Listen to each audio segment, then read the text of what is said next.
Bismillahirrahmanirrahim. Bagaimana kabarnya Bapak Ibu? Alhamdulillah luar biasa. Allahu Akbar. Terima kasih Bapak Ibu atas waktunya dan perhatiannya untuk kegiatan hari ini.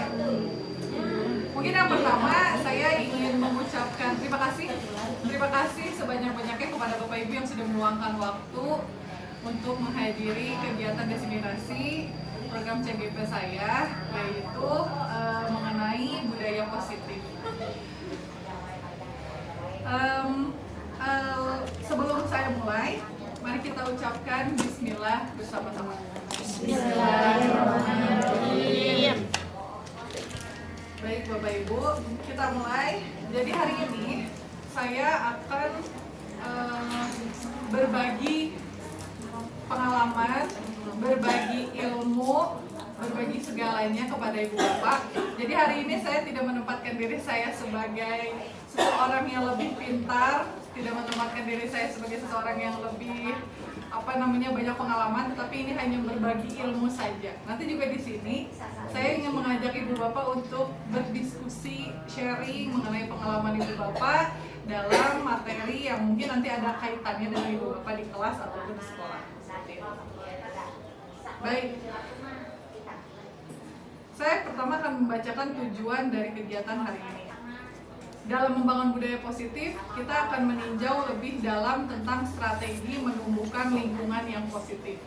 Ibu Bapak akan diajak melakukan refleksi atas penerapan disiplin yang dilakukan selama ini di lingkungan Ibu Bapak. Keterkaitan dengan standar nasional pendidikan, khususnya di standar kompetensi kelulusan, standar pengelolaan pendidikan, standar pendidik dan tenaga kependidikan, dan standar proses.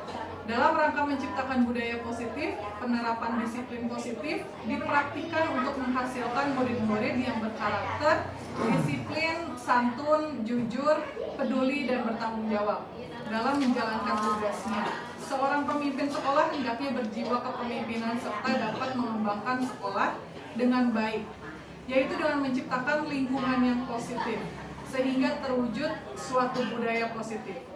Demikian juga dengan warga sekolahnya. Setiap guru dan tenaga kependidikan memiliki kompetensi standar minimal di mana mereka memiliki kesamaan visi serta nilai-nilai kebajikan yang dituju, serta berupaya mewujudkannya dalam pembelajaran yang aplikatif yang mengupayakan pemberdayaan murid agar dapat menjadi pembelajar.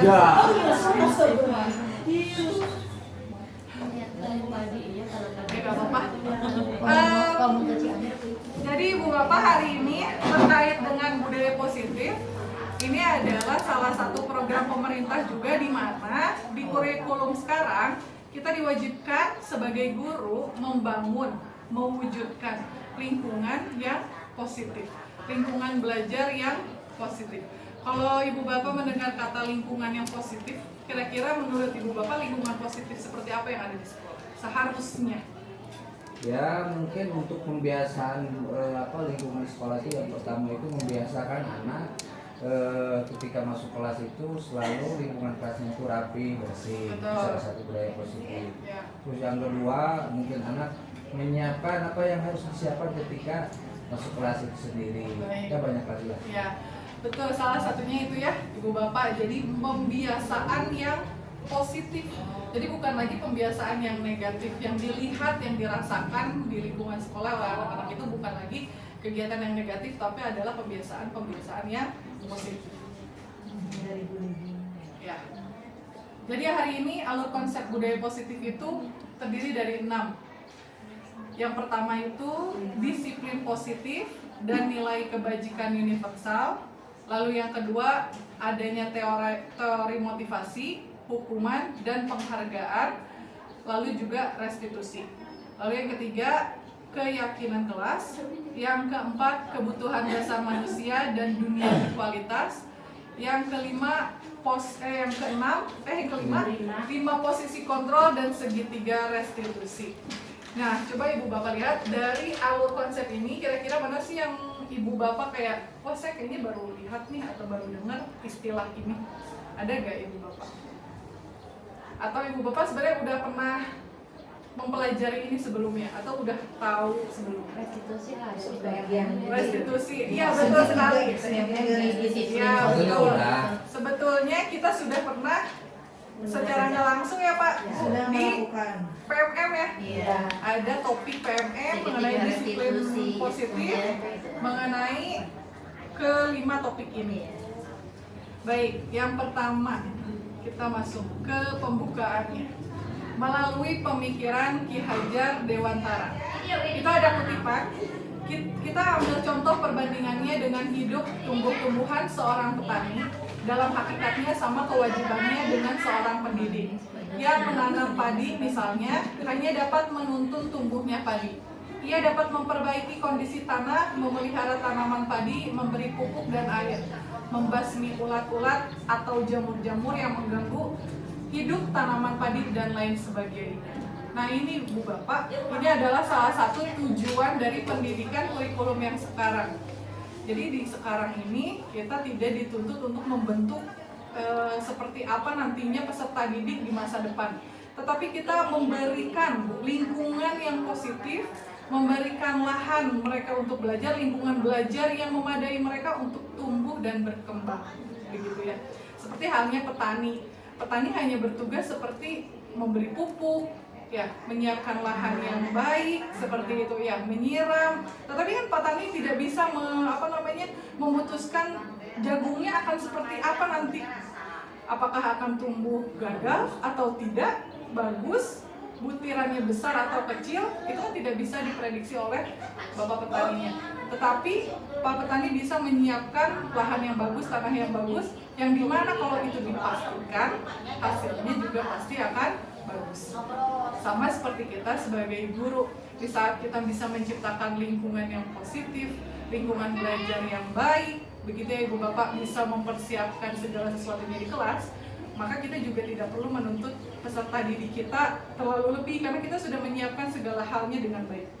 Yang insya Allah pasti hasilnya juga akan baik. Dan itu adalah kegiatan yang sekarang sedang digemborkan di kurikulum Merdeka, yaitu di mana kegiatannya sudah disesuaikan dengan kebutuhan peserta didiknya. Oke, salah satu tanggung jawab seorang guru adalah bagaimana menciptakan suatu lingkungan positif. Nah, jadi lingkungan positif ini salah satu tanggung jawabnya dipegang oleh guru. Jadi bukan hanya kepala sekolah, begitu ya, tidak hanya wakil kepala sekolah, tetapi semua warga sekolah termasuk guru. Yang dipegang oleh guru terdiri dari warga sekolah yang saling mendukung, saling belajar, saling bekerja sama sehingga tercipta kebiasaan-kebiasaan baik. Jadi kebiasaan-kebiasaan baik itu dibentuknya dari guru, dari siswa, dari kepala sekolah, dan yang lainnya yang ada di lingkungan sekolah. Sampai ke tukang dagang yang ada di kantin pun ikut memberikan dampak terbentuknya lingkungan positif. Lalu yang kedua, dampak dari itu adalah dari kebiasaan-kebiasaan baik akan tumbuh menjadi karakter-karakter baik warga sekolah. Kalau misalkan anak-anak itu kan ada yang bilang guru itu digugu dan ditiru ya. Jadi gurunya senyum, insya Allah anaknya juga meniru gitu ya. Kalau gurunya tidak senyum, ya insya Allah anaknya juga tidak senyum. Istilahnya sesimpel itu. Kalau hari ini kebiasaan di sekolah kita apa sih yang menurut Ibu Bapak kayak ini tuh kebiasaan yang luar biasa sekali. 5S. 5S. Betul sekali, saya juga setuju sama Bu Sari. Kalau misalkan kebiasaan 5S itu sebenarnya kebiasaan yang perlu dipupuk karena Ibu Bapak juga sama banyak yang mengeluhkan ya kalau misalkan di kegiatan sehari-hari itu banyak anak kayak kalau ketemu guru los nggak salim gitu ya. Tetapi dengan pembiasaan hal seperti itu apa ada yang diperbaiki? Ada ya Ibu Bapak. Saya memperhatikan beberapa anak yang awalnya tidak pernah salim ya, yang kelas 7 yang baru datang dari SD. Awalnya nggak salim, tapi karena ada pembiasaan 5S yang di depan, hari-hari berikutnya dia ketemu saya salim, senyum, bahkan menyapa gitu ya. Jadi kebiasaan tersebut ternyata berdampak ya Ibu Bapak. Lingkungan positifnya juga jadi tercipta. Gak usah kayak gitu. Itu majuin aja Bu, majuin aja. Jangan terlalu nah gitu. gitu. Lalu hasilnya dari lingkungan positif itu pada akhirnya karakter-karakter dari kebiasaan-kebiasaan baik akan membentuk sebuah budaya positif. Kalau kita sepakati, budaya itu terletak dari bagaimana kita melakukan pembiasaannya, Ibu Bapak. Dari kebiasaan perilaku yang dilakukan setiap hari itu bisa disebut dengan budaya. Pada akhirnya menjadi budaya. Salah satu budaya di Cilaku 2 yaitu adalah 5S itu tadi, senyum, salam, sapa. Sudah membudaya, anak-anak ketemu guru sudah salim, yang tadinya tidak gitu di kelas 7. Sudah menyapa gitu kan, lalu bersikap santun karena pembiasaan yang selalu dilakukan di sekolah. Cobalah amati lingkungan sekolah Anda. Nah, sekarang coba saya mau mengajak Ibu Bapak untuk mengamati lingkungan sekolah kita. Lingkungan sekolah Anda sendiri saat ini bagaimana suasananya? Apakah sudah terasa lingkungan yang positifnya atau bahkan belum? Atau ada nih kurangnya nih di sini? Silakan Ibu Bapak bisa berbagi pengalamannya. Bagaimana suasananya di sekolah? Apakah sudah terbentuk suasana positifnya? Ada tapi belum semua. Ada, betul. Ada Ada tapi belum semua, belum sepenuhnya. Salah satu yang ada dan belum itu adalah karena pembiasaannya belum maksimal. Seperti yang kelas 7 tadi itu yang saya sebutkan. Di kelas 7 kan belum maksimal, belum semuanya, belum terbentuk kebiasaannya. Mereka baru beberapa bulan ya Ibu Bapak di sini. Gitu. Jadi mungkin kebiasaannya belum terbentuk, jadi budaya positif yang di SMP 2 Cilakunya pun belum terbentuk begitu dari kelas 7 yang baru datang. Kalau di kelas 8 dan ke 9 sudah mulai ya Ibu Bapak. Tapi di kelas 7 masih perlu banyak koreksi dan pembiasaan positif. Lalu yang kedua, kita coba amati bagaimana murid-murid saling berinteraksi. Apakah sudah positif Ibu Bapak di sekolah murid-murid berinteraksinya? Sudah ya, sudah terlihat ada begitu ya. Mereka dengan kakak kelas, lalu dengan teman sebaya, teman sekelas, adik kelas, mereka sudah saling menghormati. Saya tidak ada dengar mengenai bullying seperti itu ya. Di semester sekarang seperti itu. Bagaimana guru saling bertegur sapa? Ini mah jangan ditanya lagi ya. Guru mah saling bertegur sapanya ini sambil makanan. Sampai bertengkar juga. Ya begitu. Sambil bawa makanan, saling bertegur sapa. Sekarang Bu Ena bawa apa? Gitu ya. Datang-datang, salaman sambil ngaji. Itu sudah sangat luar biasa ya kalau di antara gurunya. Ya. Bagaimana guru menyapa murid? Itu juga udah ya Bu ya. Kayaknya di kegiatan sebelum datang itu 5S, lalu di setiap pembukaan awal kelas seperti itu. Lalu yang ketiga, kita amati bagaimana guru menyelesaikan suatu permasalahan atau konflik antar murid di sekolah. Menurut Ibu Bapak gimana tuh penyelesaian guru-gurunya terhadap konflik murid? Sudah sangat baik ya? Sudah baik ya? Sudah ya? Sudah baik. Kita selalu bekerja sama ya. Kolaborasi antara guru, peserta didik, dengan orang tua, wali kelas, semua sudah sangat baik. Dengan BK juga. Semua stakeholder di sekolah ini sudah sangat baik dalam menangani konflik murid di sekolah. Baik, setelah ini, nah ini adalah beberapa hal yang menjadi poin penting di lingkungan positif. Suatu lingkungan yang aman dan nyaman akan memberikan murid kesempatan dan kebebasan untuk berproses, belajar, membuat kesalahan, belajar lagi, sehingga mampu menerima dan menyerap suatu pembelajaran. Jadi lingkungan yang aman itu bukan lingkungan yang ada security-nya ya Bapak Ibu. Jadi lingkungan yang aman itu dimana si anak mau lagi datang ke sekolah karena mereka nyaman akan gurunya, akan lingkungannya, akan pertemanannya, begitu ya. Itu yang dimaksud dengan lingkungan yang aman dan nyaman. Lalu yang kedua, perlu diingat, selama seseorang merasakan tekanan-tekanan dari lingkungannya, maka proses pembelajaran akan sulit terjadi. Betul ya Ibu Bapak? Ibu Bapak pernah ada yang mengalami tidak? Anak tidak mau sekolah karena lingkungan temannya katanya tidak Tidak nyaman.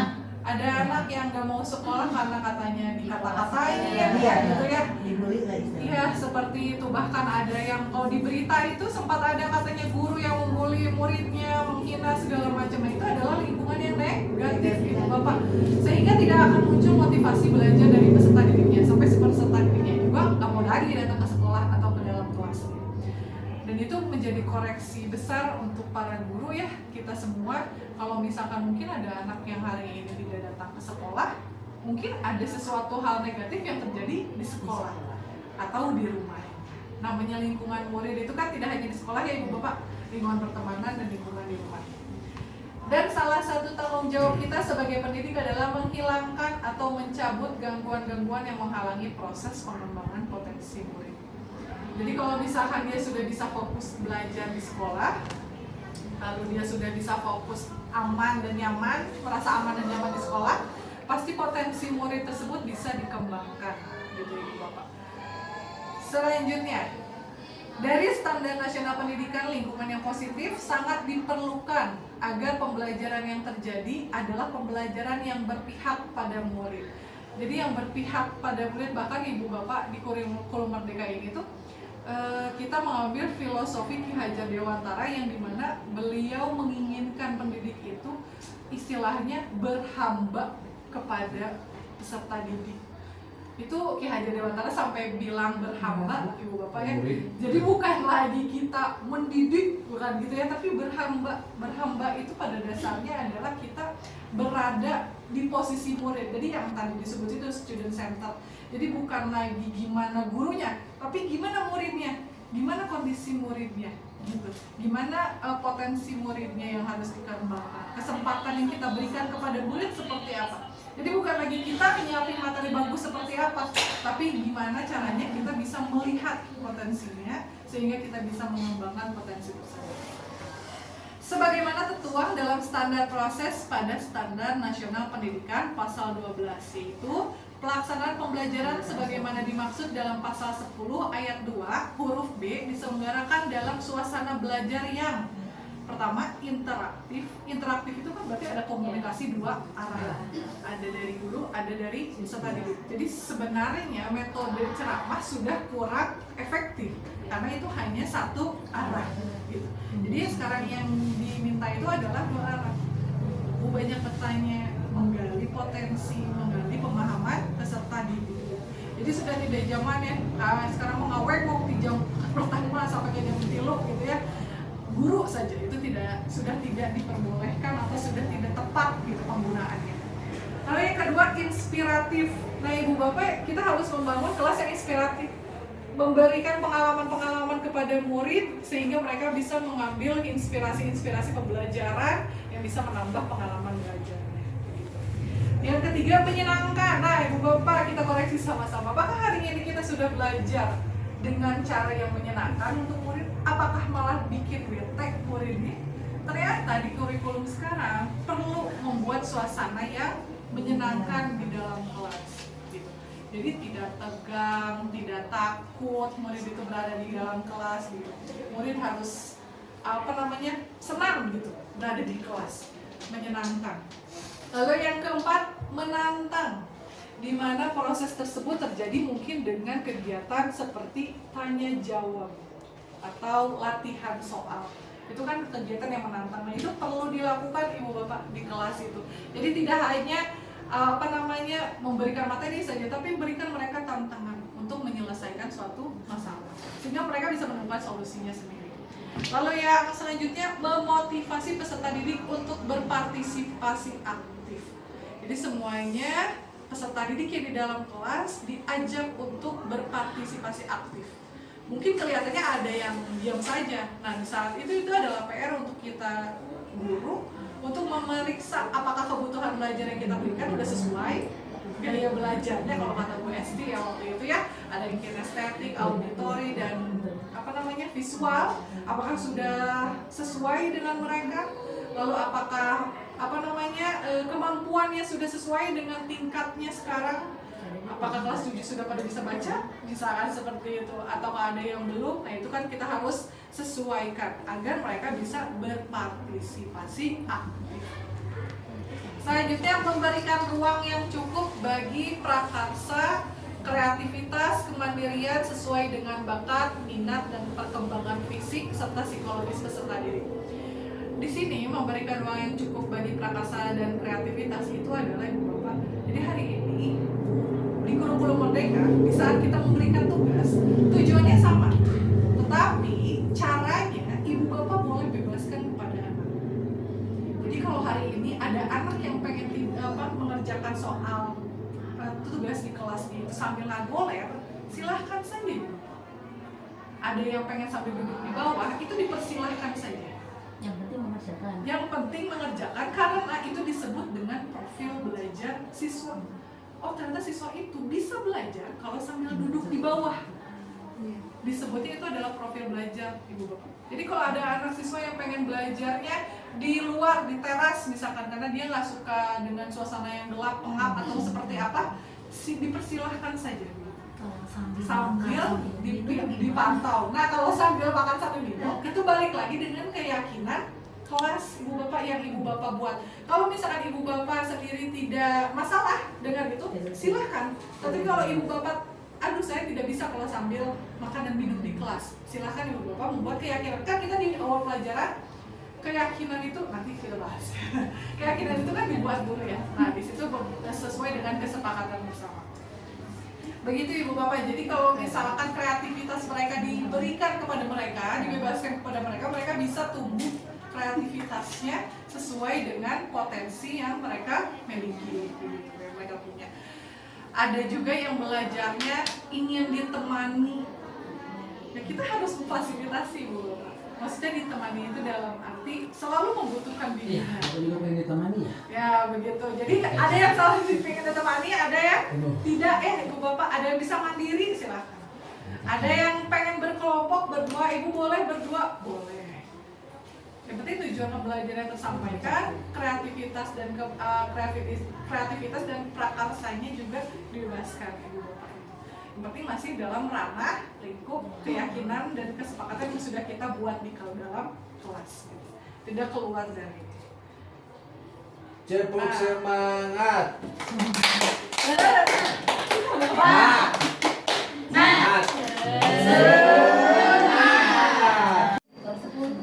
Oke, sekarang kita masuk ke materi selanjutnya, yaitu disiplin positif dan nilai kebajikan universal.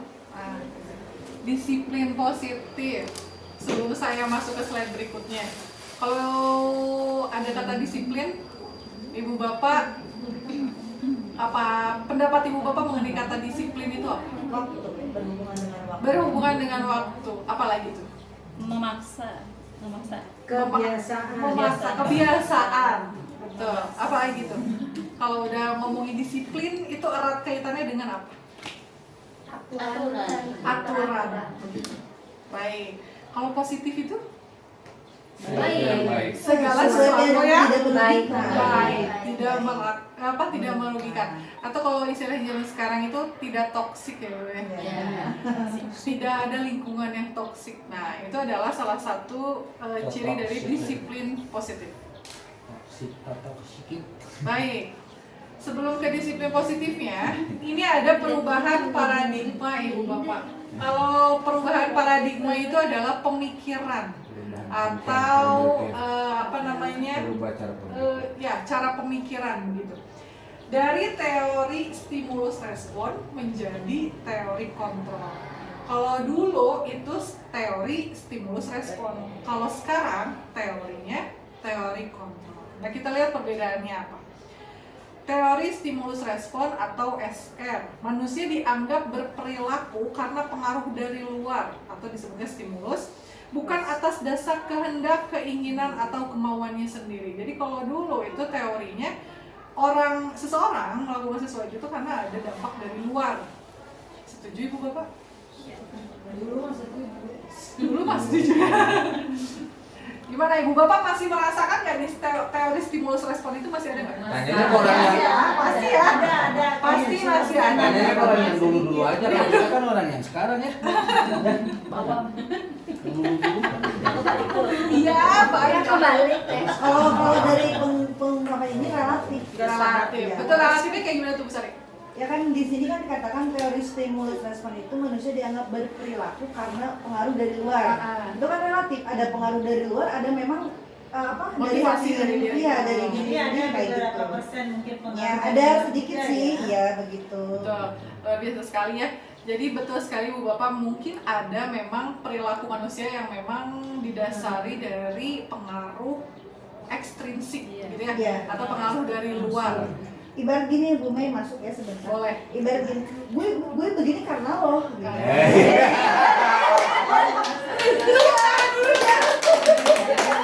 Iya ibarat itu. Asli ya, gue jadi gini karena lo gitu Oke. sama gue jadi gini. Kayak gitu. Gua juga begini karena lo. Ya, betul sekali. Ini kalau dari ingat ini berarti kita juga suka kadang menyalahkan murid, wah kamu bergaulnya sama siapa? Ya kalau ini ya, kalau lagi di kelas kalau ada murid yang salah, kamu bergaulnya sama siapa? Atau kita ke anak kita sendiri nih, kamu jangan bergaul sama ini ya, karena ibu bapak berarti stimulusnya, teorinya masih stimulus respon, masih menyalahkan dampak dari luar. Saya begini karena suka digauli sama dia. Ya kan kalau sama nyakongnya ke Bawanggi. Nah, kalau karena kita mendengar istilah, betul sekali tadi kata Bu Ais, ada istilah kalau kita bergabung atau berteman dengan tukang parfum, kita ke bawah wanginya. Betul. Nyalahin orang ya. Sakope tahunkeun. Saya apa gitu.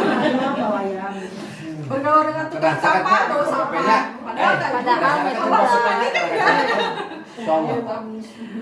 Lalu yang kedua ini ada teori kontrol. Teori ini menyatakan bahwa semua perilaku memiliki tujuan, bahkan terhadap perilaku yang tidak disukai.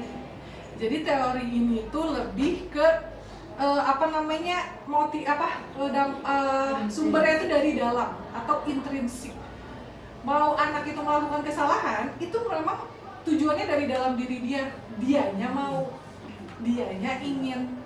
Gitu. Kalau tadi Bu Sari bilang katanya, gue kayak gini karena lo. Kalau gue yang nggak mau, nggak karena lo, ya kan? Gitu. Berarti motivasi intrinsiknya ada untuk melakukan suatu perubahan, meskipun perilakunya salah. Tetap hasilnya itu didapat dari diri sendiri. Gitu. Jadi tujuannya memang dari dirinya sendiri, bukan karena orang lain. Orang lain itu hanya pemicu mungkin ya. Kalau istilah zaman mah ke-trigger sama lingkungan. Tapi kalau kitanya tidak memiliki tujuan tersebut, tidak ada motivasi dalam diri untuk melakukan hal tersebut, bisa tidak terjadi? Tidak. Kalau seperti tadi kita main sama tukang parfum katanya, kita ke bawah wangi. Tapi kalau kita yang nggak mandi, Bu Bapak, tetap aja bau.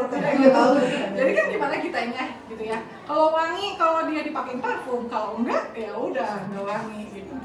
Jadi kembali ke diri sendiri. Jadi teori kontrol ini lebih ke percaya bahwa setiap perilaku manusia itu tumbuh atau timbulnya dari diri dia sendiri, bukan dari pengaruh luar atau orang lain.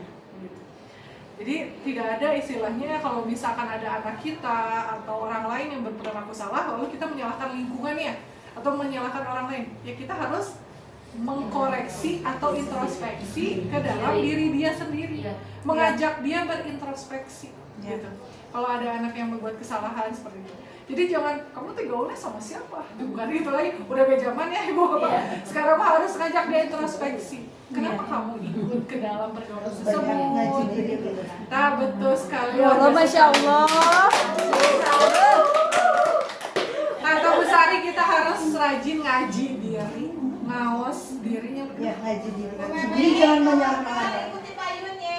Kayak Bu Dewi. Aku Maka itu mah Iya, Iya. Ibu soalnya ibu mau ya, ya ibu hati-hati dong. Aku mau bawa minumnya aja ya. Ya boleh. Itu minumnya boleh dihindarin aja.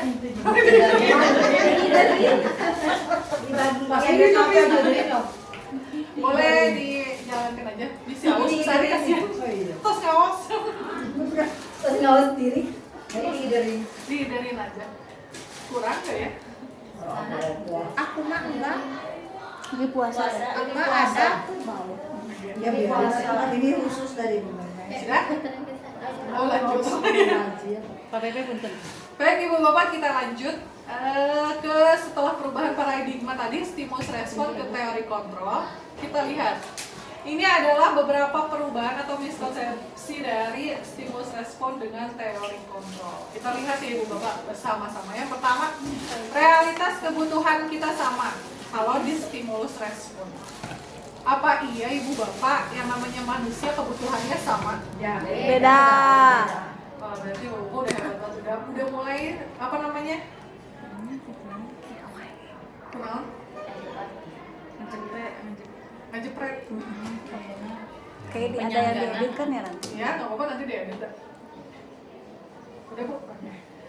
Realitas kebutuhan kita sama. Tadi Ibu Bapak sepakat bahwa kebutuhan manusia itu tidak ada yang sama. Karena itu memang stimulus respon itu zaman dulu dianggap bahwa kebutuhan setiap manusia itu sama. Padahal yang nyatanya, realitanya kebutuhan setiap manusia itu berbeda. Sama Ibu Bapak. Di kelas murid-murid kita kebutuhannya berbeda-beda. Ada yang contoh misalkan di pelajaran matematika sekarang sedang membahas perkalian. Ada yang memang perkaliannya baru 1 kali 1 sampai 5 aja. Itu kebutuhannya baru terpenuhi sampai situ Ibu Bapak. Tapi ada yang murid ke perkaliannya udah 400-an, puluhan. Berarti kebutuhannya sudah segitu. Nah dari situ aja udah terlihat bahwa kebutuhan peserta didik itu berbeda. Terus apa Ibu Bapak sekarang menggunakan teknik dan materi yang sama? Tidak. Karena harusnya disesuaikan. Kita harus menyesuaikan. Oh berarti anak ini masih butuh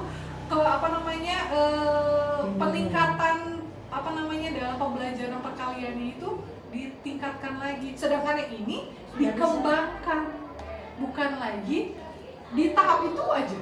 Anak ini udah nyampe ke ratusan Bu, ngitung perkaliannya udah bisa. Tapi apa anaknya disuruh ngitung perkalian satuan? Kan nggak mungkin ya Bu Bapak. Kita sedang menghadapi dua kemampuan yang berbeda. Nah itu disesuaikan Bu Bapak. Yang maksudnya penyesuaian kebutuhan yang berbeda itu seperti itu. Lalu yang kedua, semua orang melihat hal yang sama. Lalu di teori kontrol setiap orang memiliki gambaran yang berbeda-beda. Kalau hari ini Ibu Bapak sedang menjelaskan tentang sesuatu kepada anak, ada anak tuh di dalam otaknya itu mereka mencernanya berbeda-beda Bu. Ada yang berimajinasinya dengan cara seperti itu, ada yang berimajinasinya dengan cara yang lain. Begitu. Jadi Ibu Bapak perlu memastikan bahwa apa yang Ibu Bapak sampaikan, yang kita sampaikan kepada peserta didik itu tersampaikan sesuai dengan tujuan yang kita maksud. Lalu yang ketiga, kita mencoba mengubah orang agar berpandangan sama dengan kita. Kita berusaha memahami pandangan orang lain tentang dunia. Nah, bagaimana dengan pendapat yang ini? Kita mencoba mengubah orang agar berpandangan sama dengan kita. Nah, kalau di teori kontrolnya, kita berusaha memahami pandangan orang lain tentang dunia. Jadi kalau misalkan hari ini kita memaksa anak untuk berpandangan yang sama dengan kita, itu sebenarnya kurang tepat. Tapi kita juga harus melihat pandangan anak-anak terhadap suatu materi itu seperti apa.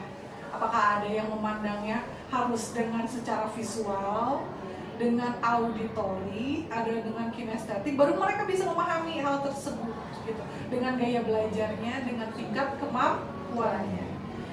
Lalu yang keempat, berperilaku buruk dilihat sebagai suatu kesalahan. Itu stimulus respon Ibu Bapak zaman bahula ya. Dan zaman sekarang itu semua perilaku memiliki tujuan. Termasuk seperti yang tadi kita bahas, termasuk di perilaku yang salah. Semua itu berdasarkan tujuan dari dalam dirinya sendiri Ibu Bapak. Perilaku buruk dilihat sebagai suatu kesalahan. Setuju tidak Ibu Bapak? Perilaku buruk merupakan suatu kesalahan. Enggak. Kenapa tuh Bu Asti? Apa ya, kadang yang aku lihat gitu, yang aku alamin, si anak itu berperilaku buruk itu hanya untuk mencari perhatian sebenarnya gitu. Jadi bukan sengaja membuat kesalahan, tapi dia hanya ingin diperhatikan Betul. atau hanya ingin dilihat gitu. Kalau digali lagi, dipanggil, ditanya, sebetulnya cuma ingin itu aja Ingin gitu, itu aja. Ingin perhatian. diperhatikan lebih Betul gitu. sekali. Betul. Tepuk tangan dulu dong untuk ini. Jadi betul sekali Bu Bapak, ini tadi yang tadi sudah disampaikan Bu Esti, ini ada kaitannya dengan materi kita selanjutnya. Kalau tadi Ibu baca di alur konsepnya, itu ada 5 kebutuhan dasar manusia. Ya, nanti kita akan bahas juga bareng setelah disiplin positif ini. Jadi betul Ibu Bapak, segala perilaku buruk itu pasti ada alasannya. Jadi tidak bisa kita menyebutnya itu sebagai suatu kesalahan gitu. Jadi kalau ada anak kita yang membuat suatu kesalahan, membuat sesuatu yang buruk, bersikap negatif, itu pasti ada alasannya. Alasannya sebenarnya dari mana? Dari dalam dirinya. Ya, jadi kalau bisa nyalahin orang tua, nyalahin temannya, bisa. Tapi ternyata memang ada dalam diri dia yang menjadi alasan dia melakukan hal tersebut. Meskipun hal tersebut salah. Orang lain bisa mengontrol saya, hanya Anda yang bisa mengontrol diri Anda. Ada istilah zaman sekarang, kita tidak bisa mengontrol area orang lain, tetapi kita bisa mengontrol area diri kita sendiri. Di saat kita mendapatkan suatu masalah, kita tidak bisa meminta perubahan tersebut datang dari orang lain, tetapi kita harus mengontrol dari diri kita sendiri.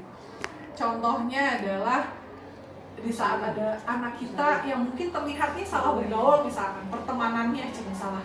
Apakah kita harus menyuruh anak tersebut yang keluar dari pergaulannya? Tidak, tapi kita meminta dia untuk mengontrol di dirinya supaya dia bisa, ya, supaya dia bisa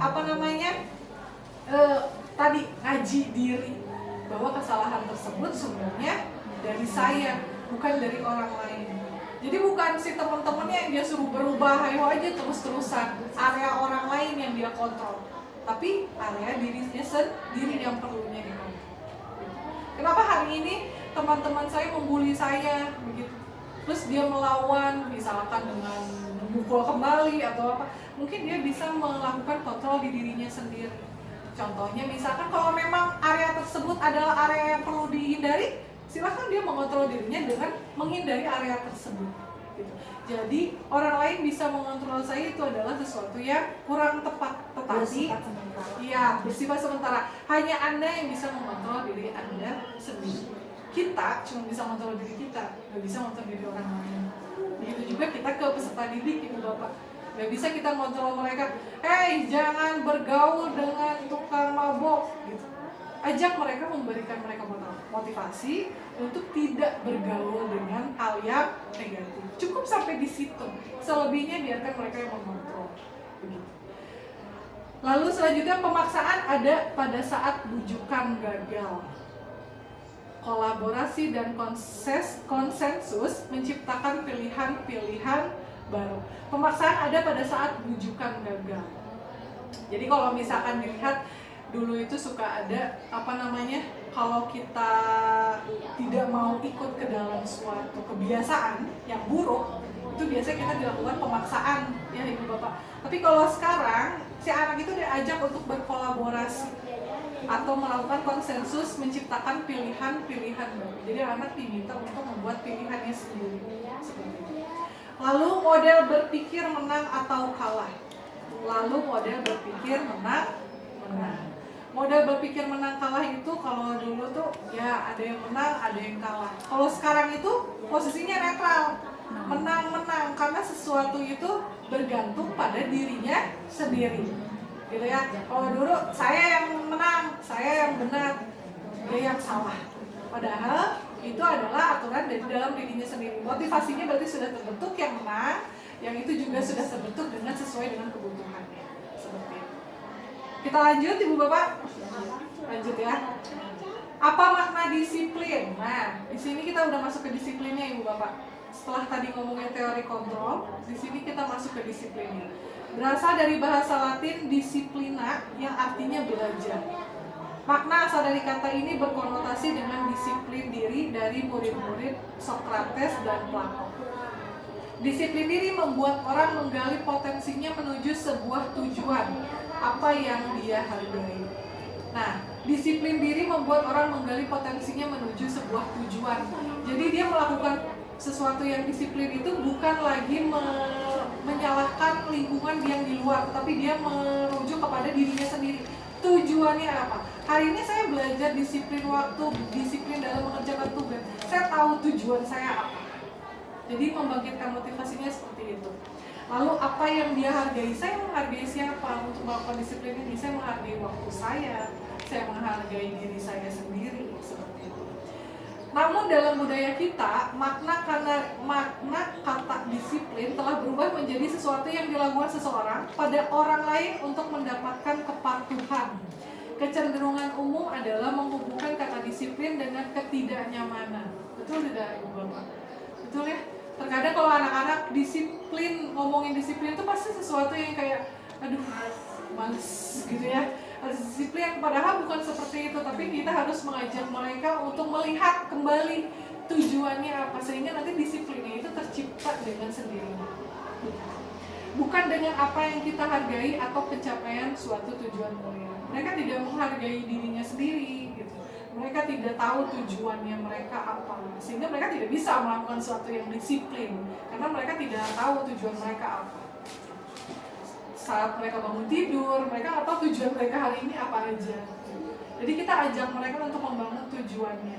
Kalau ibu bapak ada yang waktu itu, ini sharing ya ibu bapak.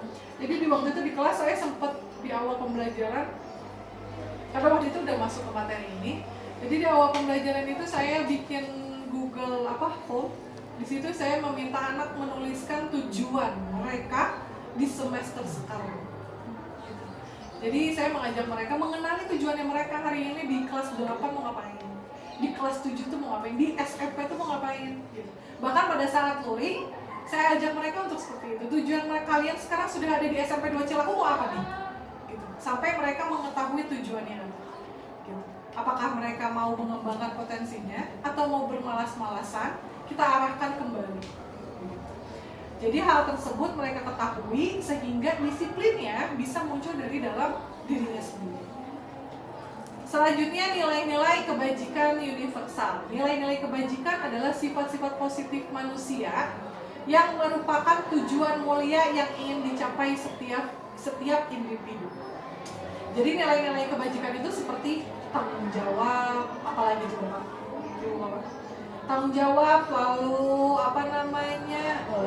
toleransi, tenggang rasa, simpati, menyayangi, empati, itu adalah nilai-nilai kebajikan universal yang kita percayai semua manusia perlu meyakini itu semua nilai-nilai kebajikan. Lalu yang kedua, nilai-nilai tersebut bersifat universal dan lintas bahasa, suku, bangsa, agama maupun latar belakang. Jadi nilai universal ini mau agamanya apa, mau sukunya apa, mau di negara mana, nilai-nilai kebajikan tersebut kita sepakati sebagai sesuatu yang positif. Itu yang disebut dengan nilai-nilai kebajikan. William Glasser pada teori kontrol tahun 1984, di situ ada kutipannya, setiap perilaku atau perbuatan memiliki suatu tujuan. Sepakat ya ibu bapak? Sepakat kalau misalkan segala sesuatu itu memiliki tujuannya, termasuk berperilaku buruk. Iya, pasti itu juga ada tujuannya. Entah tujuannya apa, pasti ada tujuannya. Jadi tidak dari kontrol orang yang di luar, tapi dalam dirinya sendiri. Dengan mengaitkan nilai-nilai kebajikan yang diyakini seseorang, maka motivasi intrinsiknya akan terbangun sehingga menggerakkan motivasi dari dalam untuk mencapai tujuan mulia yang diinginkan. Ini menurut pendapat Bianegosen tahun 1998. Jadi kalau nilai-nilai kebajikannya sudah diyakini, makanya kan sekarang kenapa peraturan sekolah itu disebutnya keyakinan kelas. Nah ini menurut daripada pemikiran ini, nilai-nilai kebajikan yang diyakini seseorang akan menumbuhkan motivasi intrinsiknya. Jadi yang diharapkan di saat mereka sudah meyakini, itu akan muncul motivasi intrinsiknya atau motivasi dari dalamnya. Jadi keyakinan itu dibuat bersama-sama ibu bapak. Ini keyakinan kita. Nah, Ini adalah keyakinan anak-anak pelajar di Indonesia. Nggak asing ya Ibu Bapak sama ini? Apa ini Ibu Bapak? Profil pelajar Pancasila. Ini yang digemborkan di kurikulum merdeka. Yaitu adalah ini, nilai kebajikan yang ingin diharapkan oleh negara kita yang ada pada anak Indonesia itu adalah ini. Yang pertama adalah beriman bertakwa kepada Tuhan Yang Maha Esa dan berakhlak mulia. Wah ini mah udah maknanya luas ya, beriman bertakwa kepada Tuhan Yang Maha Esa. Lalu yang kedua itu adalah profil mandiri. Jadi keinginan negara kita ingin menciptakan anak atau peserta didik murid yang mandiri. Mandiri dalam arti tidak hanya program di sekolah saja, tetapi juga sebagai individu di masyarakat. Lalu bernalar kritis.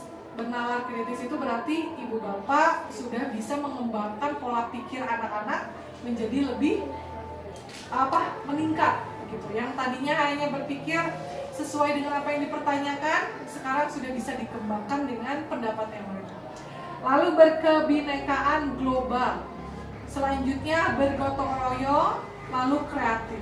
Nah ini adalah profil pelajar Pancasila yang diharapkan menjadi nilai-nilai kebajikan yang dicapai oleh setiap anak di Indonesia. Selanjutnya, di materi selanjutnya itu adalah teori motivasi, hukuman, penghargaan, dan restitusi. Ini sudah ya Ibu Bapak ya? Di PMM? Sudah. Oke.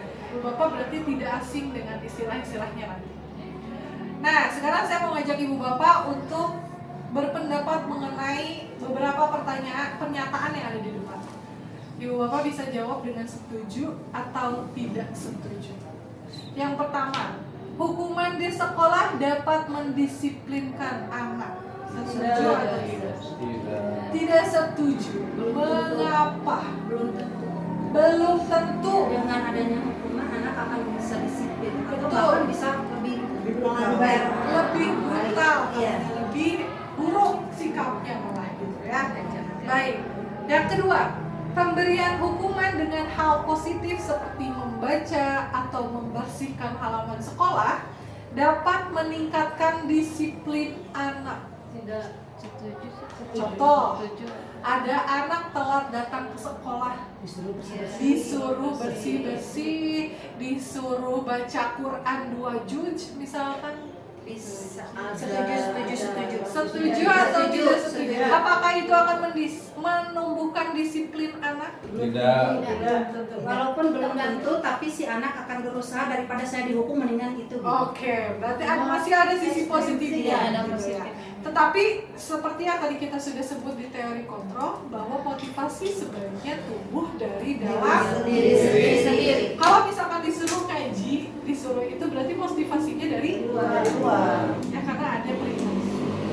Yang ketiga, memberi penghargaan dapat meningkatkan motivasi belajar anak. Tidak setuju. Kalau hari ini tugasnya selesai, ibu kasih poin 100. Ya tidak selesai berarti nggak dapat poin. Kan bapak tidak ada Bagaimana? Ibu bapak setuju atau tidak setuju? Tidak. Tidak. Mengapa ibu bapak? Motivasinya dari diri sendiri. Motivasinya dari Luar. Yang keempat, membuat anak merasa bersalah, memberi dampak lebih ringan dibandingkan menghukum. Setuju atau tidak? Tidak. Membuat anak merasa bersalah. Tidak. Contohnya adalah seperti misalkan ibu bapak, kamu teh kenapa gak nulis cik karunya atuh ka ibu? Berarti kamu teh pemberi masalah untuk ibu gitu kan ya? Apakah itu akan memberikan dampak lebih ringan daripada hukuman? Tidak. Jadi ini adalah konsep awal yang nantinya kita akan bahas. Iya, sama ibu, sama. Sepertinya hal-hal tersebut pernah kita rasakan ya ibu bapak sebelumnya. Meskipun kita sudah melihat, saya pernah sebagai penghukum, pemberi merasa bersalah juga ya. Sepertinya kita pastinya pernah melakukan hal tersebut. Baik ibu bapak, teori motivasi perilaku manusia. Kita lihat dari yang sebelah sininya dulu. Ada dua. Ada motivasi eksternal dan motivasi internal. Eksternal itu berarti dari luar, sedangkan internal itu dari dalam diri. Kita lihat contoh yang pertama. Untuk menghindari ketidaknyamanan atau hukuman, apa yang akan terjadi apabila saya tidak melakukannya? Itu motivasi eksternal, Ibu Bapak. Jadi kalau misalkan kita memberikan sesuatu atau sikap yang membuat dia tidak nyaman, itu adalah hukuman yang motivasi dari eksternal atau motivasi yang kurang tepat, ya, begitu, dari luar. Ketidaknyamanan itu seperti tadi, kalau ada anak yang nggak pakai sepatu lalu dilepas, begitu, itu sebenarnya pemberian motivasi dari luar dan seharusnya tidak dilakukan, ya. Lalu yang kedua, ada motivasi eksternal untuk mendapatkan imbalan dari orang lain atau institusi. Seperti dulu kita pernah ada imbalan, misalkan yang mengerjakan ini mendapatkan ini, seperti itu, ya. Nah, itu adalah motivasi eksternal untuk mendapatkan imbalan dari orang lain atau institusi.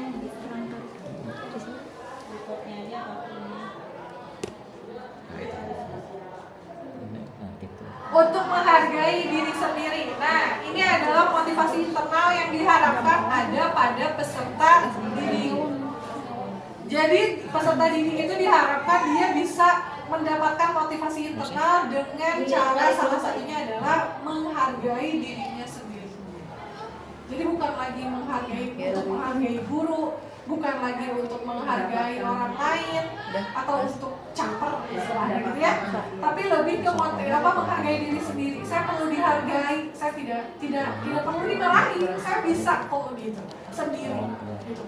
Saya ingin diri saya tidak dimarahi. Berarti dia menghargai dirinya sendiri. Jadi kita menurut sama anak yang ya. Menurut sama anak kamu harus sendiri ini.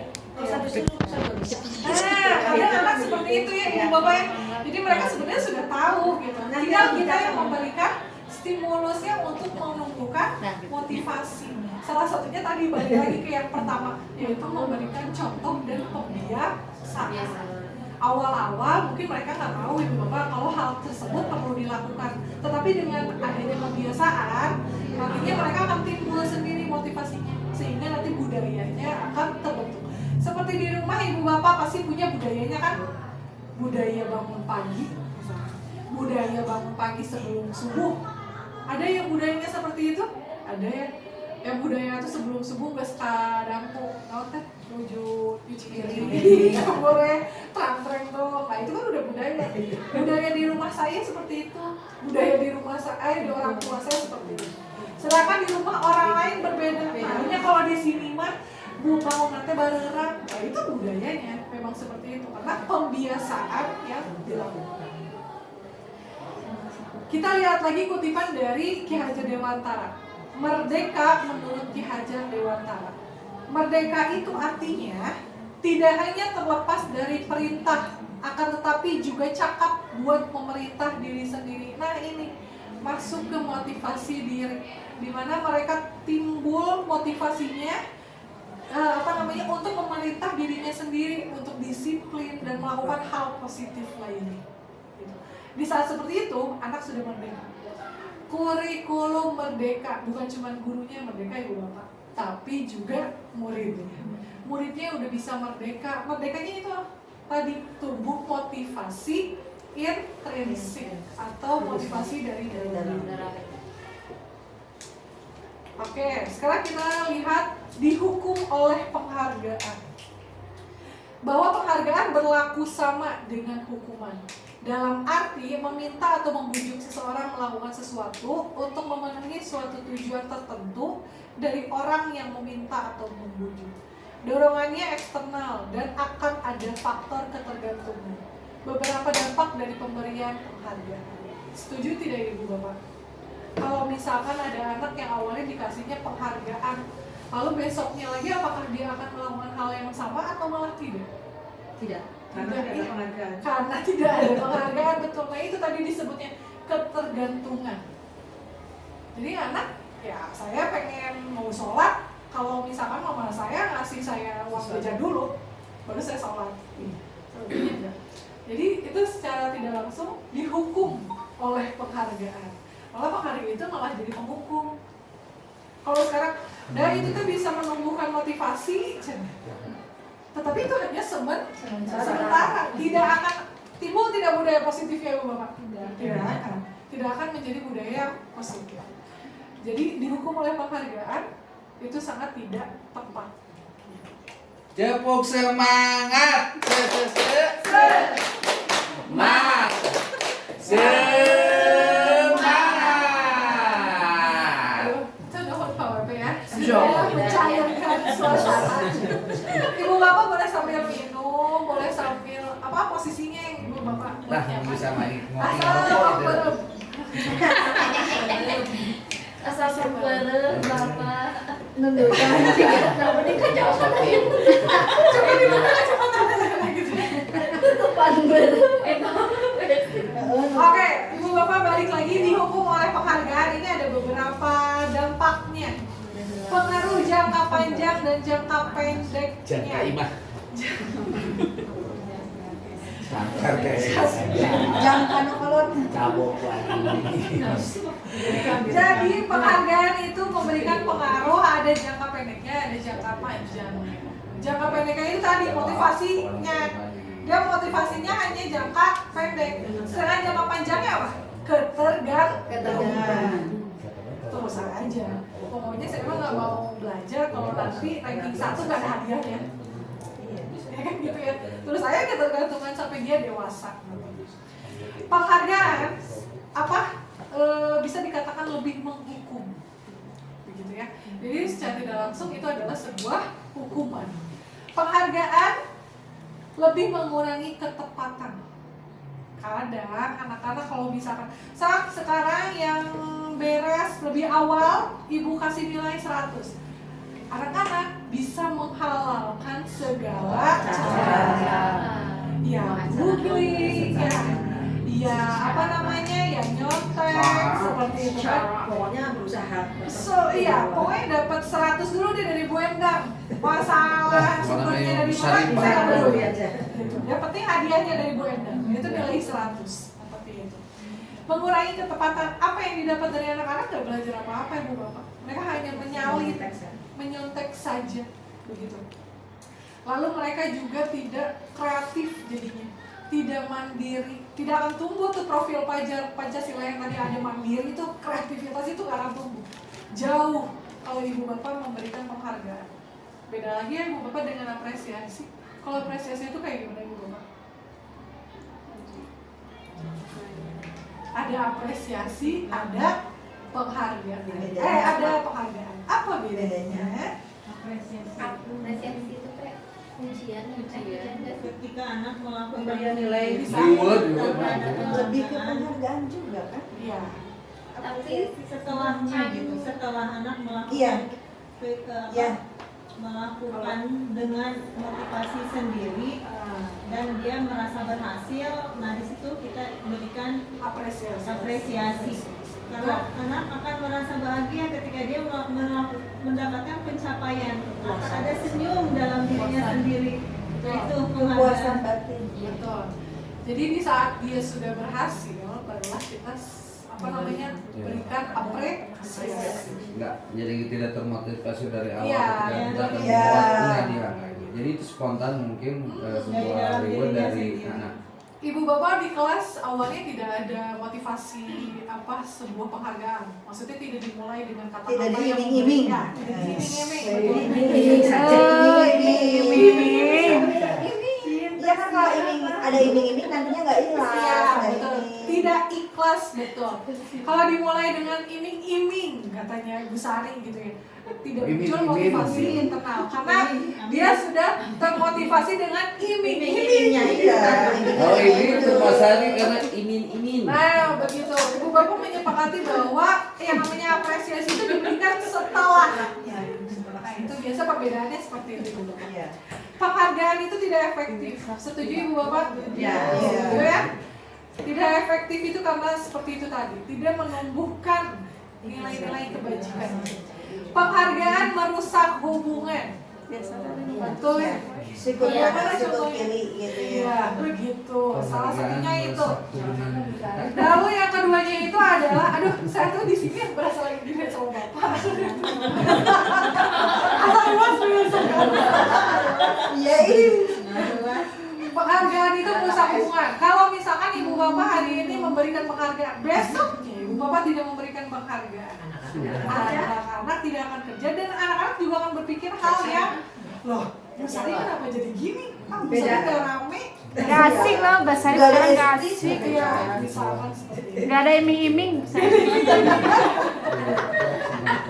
Kembali lagi. Sektor ngiang-ngiang, iming-iming. Jadi bahasa baru nah ya ibu. Penghargaan menurunkan kualitas, setuju ibu bapak? Iya. Tadi contohnya seperti diberi iming-iming, anak-anak menyontek biar dia jalannya cepat, kreativitasnya tidak tumbuh, mandirinya tidak tumbuh, nalar kritisnya apalagi, begitu ya? Karena mereka hanya mengajar Iming-iming. iming-iming gitu. Mengajar iming-iming. Mengajar iming-imingnya, betul. Penghargaan mematikan kreativitas, setuju ya? Pasti mematikan kreativitas. Yang terakhir, penghargaan mengurangi motivasi intrinsik, bisa mengurangi bahkan menghilangkan motivasi intrinsik. Bahkan motivasi intrinsiknya tidak akan tumbuh, tidak akan tumbuh sama sekali. Nah, sekarang kita lihat perbedaannya. Ada hukuman, ada konsekuensi. Hukuman merupakan konsekuensi negatif yang dijatuhkan kepada pelaku melalui prosedur keadilan sebagai respon atas tindakan yang melanggar aturan, norma, atau hukum. Jadi kalau misalkan hukuman itu contohnya seperti apa ibu bapak? Katanya konsekuensi negatif. Contohnya berarti seperti apa? Yang mungkin bapak ibu pernah nggak di sekolah memberikan hukuman? Pernah ya? Salah satunya Kalau bisa misalnya seperti itu. tidak mengerjakan PR, kamu harus lari 5 putaran di lapangan depan. Seperti itu ibu bapak. Kesiangan ngambilin sampah. Jangan, ambil Kesiangan sampah. ngambilin sampah, disuruh lari 5 putaran di lapangan. Kalau konsekuensi mah Jadi hasil di dari belakang sebuah depan. kesepakatan. Nah, konsekuensi hasil daripada sebuah kesepakatan. Kita lihat pengertiannya. Konsekuensi merupakan hasil atau akibat dari suatu tindakan atau keputusan yang bersifat positif maupun negatif. Konsekuensi itu ada yang negatif juga ibu bapak. Kalau ibu bapak membuat kesepakatan, kita sepakat ya, kalau kamu nggak bawa buku besok, kamu saya suruh lari. Nah itu kan berarti konsekuensinya jatuhnya negatif. Gitu. Kalau konsekuensinya negatif, positif, contohnya seperti apa? Misalkan kalau dia menjatuhkan air, dia konsekuensinya harus mengecat lantai. Nah, seperti itu.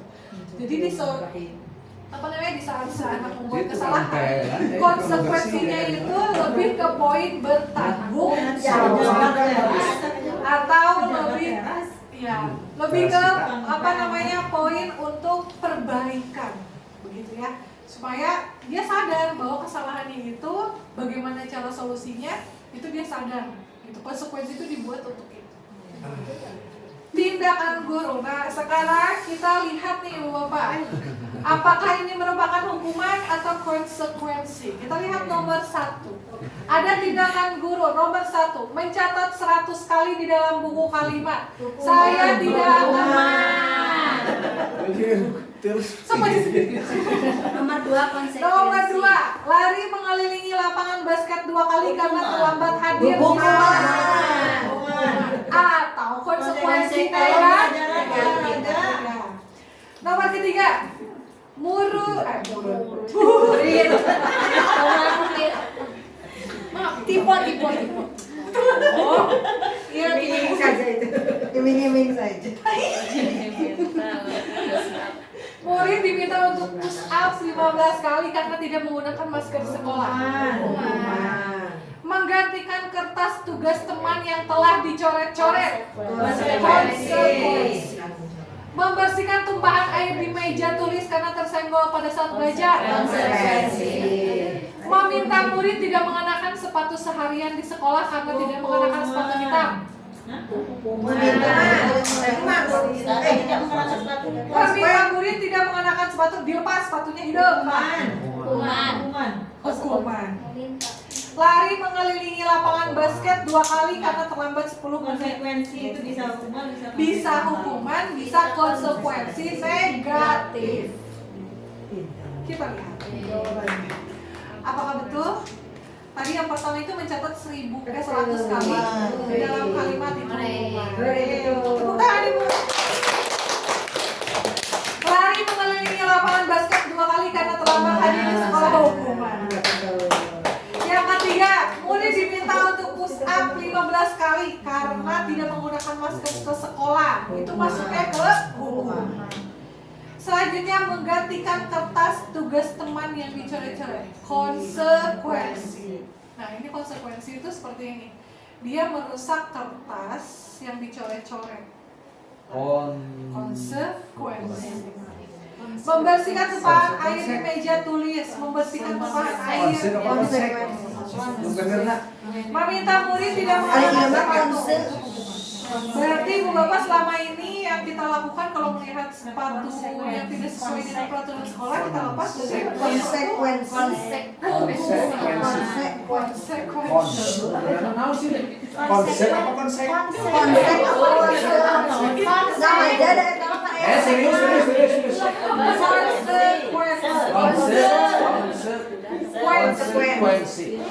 Di sini saya kan bisa nyebut P jeung P jeung F.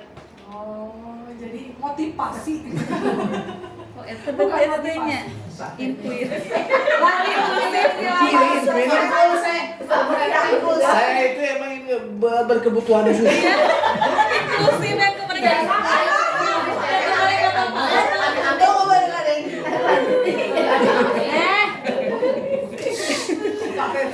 Ya, mulas ya. Inklusif. Bang PW itu membantu saya untuk mencairkan suasana. Tepuk tangan buat Pak PW.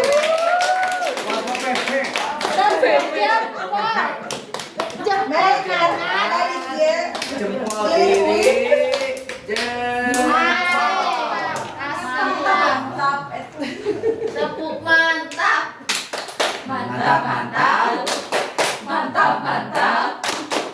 Mantap. Tepuk bagus. Melihat, mendengar, meringat. Ada hukuman, ada konsekuensi, ada Restitusi. Sanes gue restitusi. Sanes jauh. Oke. Apa itu restitusi?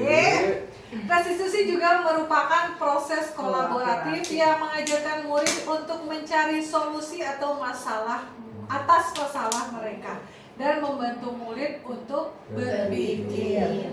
Berpikir apa? Ingin menjadi orang seperti apa mereka atau menemukan tujuan mulianya, lalu berpikir bagaimana mereka memperlakukan orang lain.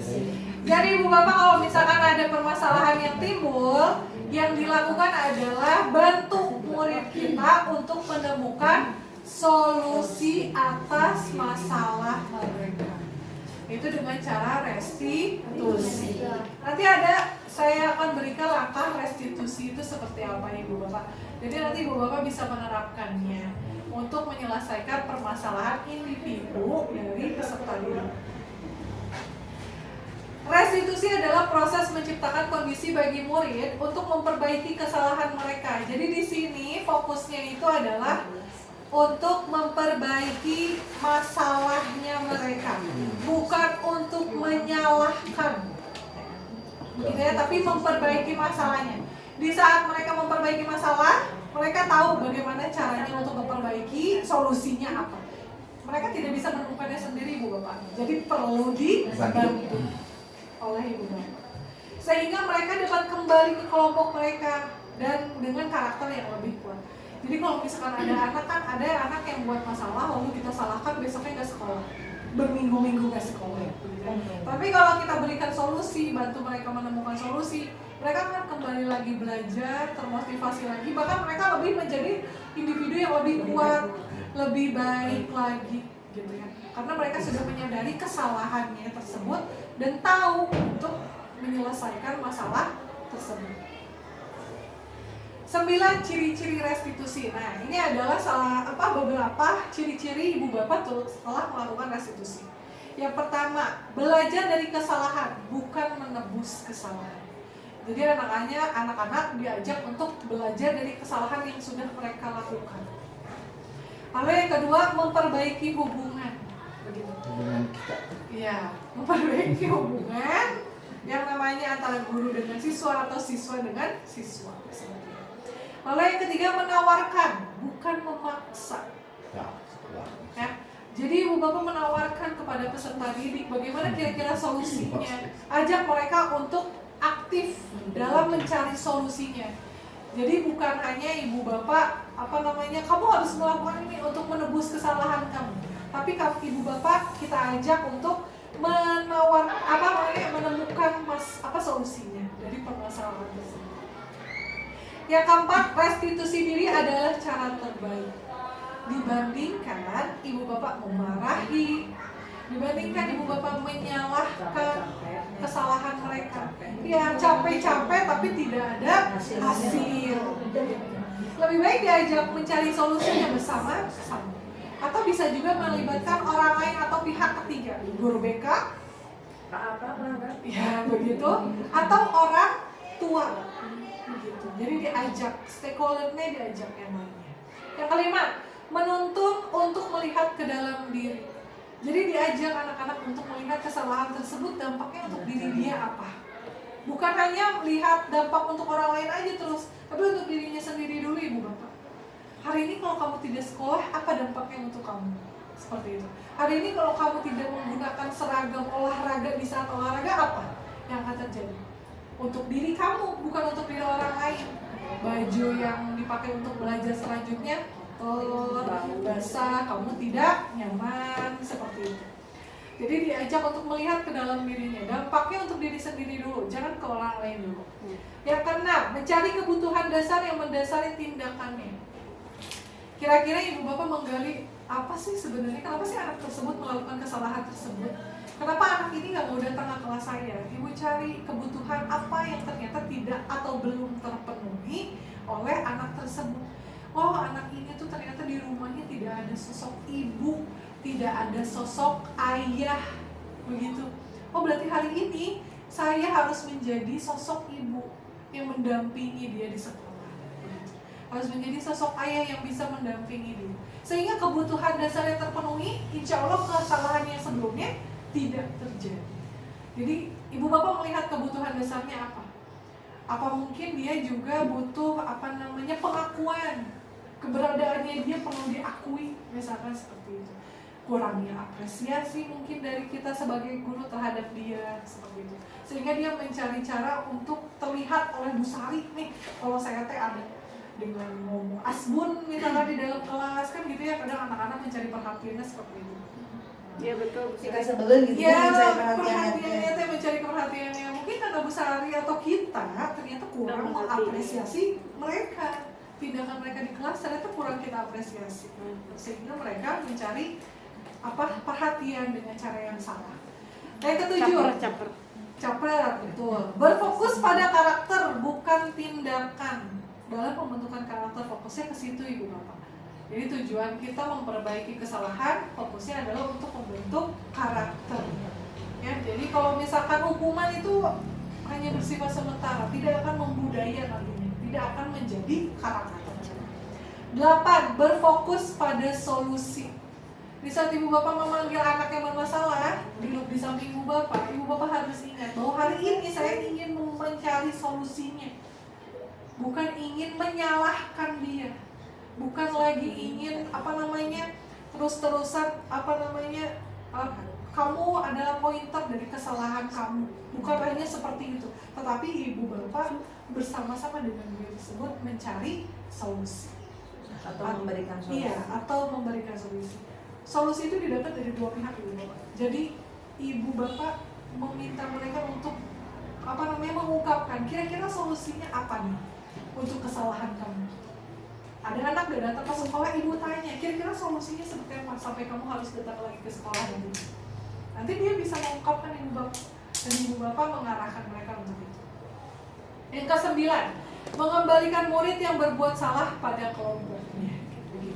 Jadi mereka diajak kembali untuk datang ke sekolah, diajak kembali untuk datang ke kelas, lalu diajak lagi untuk meminta teman-temannya untuk mendekat, memberikan perhatian kembali seperti itu.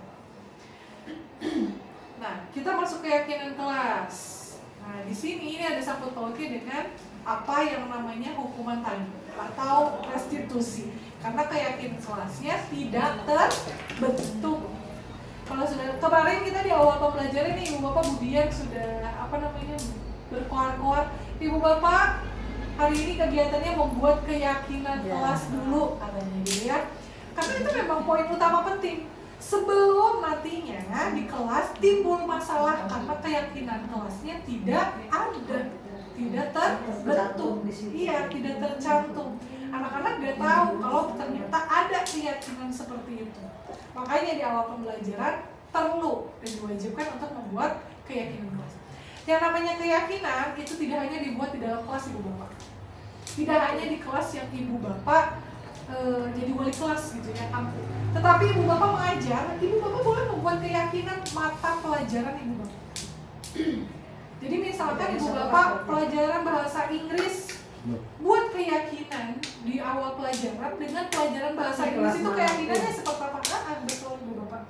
Karena yang namanya keyakinan itu dibuat dua pihak, antara guru dengan siswa, disepakati bersama. Nanti saya akan ajak Ibu Bapak untuk melihat langkah-langkah membuat keyakinan kelas. Nah, mengapa tidak peraturan saja? Mengapa harus keyakinan kelas? Mengapa Ibu Bapak tidak peraturan? Mengapa harus keyakinan kelas? Kalau peraturan itu bisa diperan itu kayak memaksa Iya. ibaratnya yang satu pihak. Oke, betul. Keyakinan kelas kesepakatan antara wali kelas dengan karena tadi dibuat, betul kata Bu Iswati, karena dibuatnya oleh satu pihak, kesannya akan memaksa. Tadi kata Bu Esti katanya memaksa gitu. Karena itu betul Bu Bapak.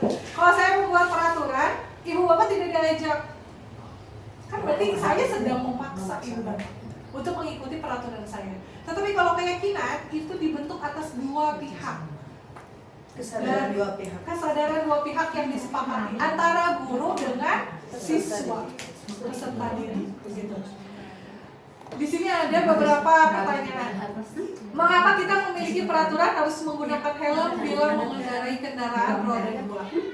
Mengapa kita memiliki peraturan membuang sampah di tempatnya? Mengapa kita memiliki peraturan harus datang tepat waktu pada saat mengikuti pelatihan? Untuk mendukung motivasi intrinsik, kembalikan ke nilai-nilai keyakinan karena akan lebih menggerakkan seseorang dibandingkan mengikuti serangkaian peraturan. Jadi seharusnya peraturan itu dibuat dengan dua pihak, yaitu menjadi keyakinan bersama. Selanjutnya, langkah-langkah membuat keyakinan. Nah, hari ini saya ingin mengajak Ibu Bapak mengingat kembali, mungkin ada langkah-langkah membuat keyakinan di kelas yang kemarin Ibu Bapak mungkin, oh ternyata tahap ini saya lupa lakukan. Nanti kita sama-sama perbaiki Ibu Bapak di dalam kelas. Begitu. Ini bisa dilakukan oleh Ibu Bapak wali kelas, kepala sekolah, dan juga guru mapel di setiap pembelajaran di dalam kelasnya yang berbeda-beda.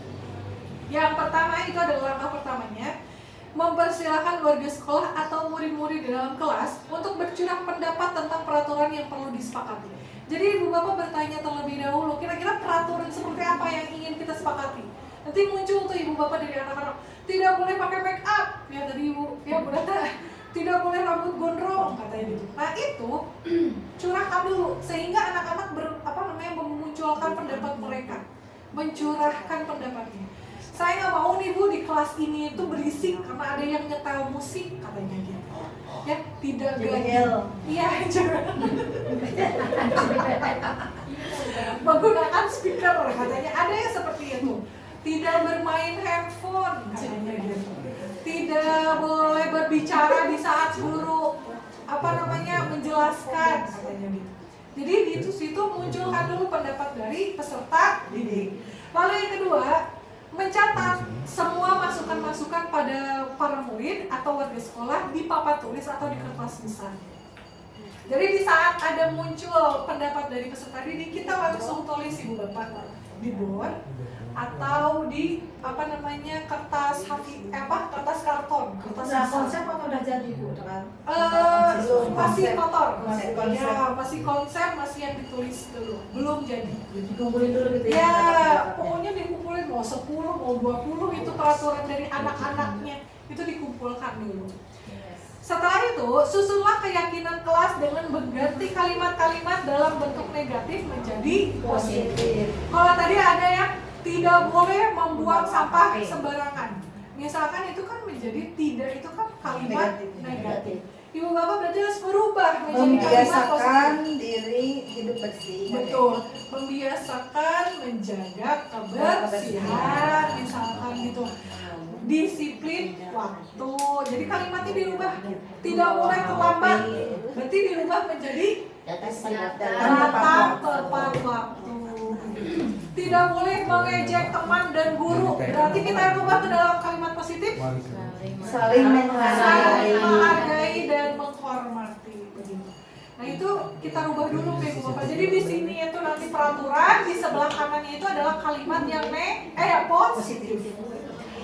Lalu tinjau kembali daftar curah pendapat yang sudah dicatat. Nah, nanti itu Ibu Bapak lihat lagi nih peraturannya, ditinjau lagi. Ada yang kurangkah atau ada yang mau dihilangkan?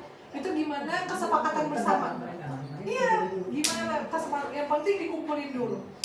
Lalu yang kelima, tinjau ulang keyakinan sekolah atau kelas secara bersama-sama. Yang tadi kalimat positif itu, yang sudah menjadi keyakinan, itu ditinjau lagi. Ada yang mau ditambahkan atau ada yang mau dikurangi. Nah, itu menjadi poinnya.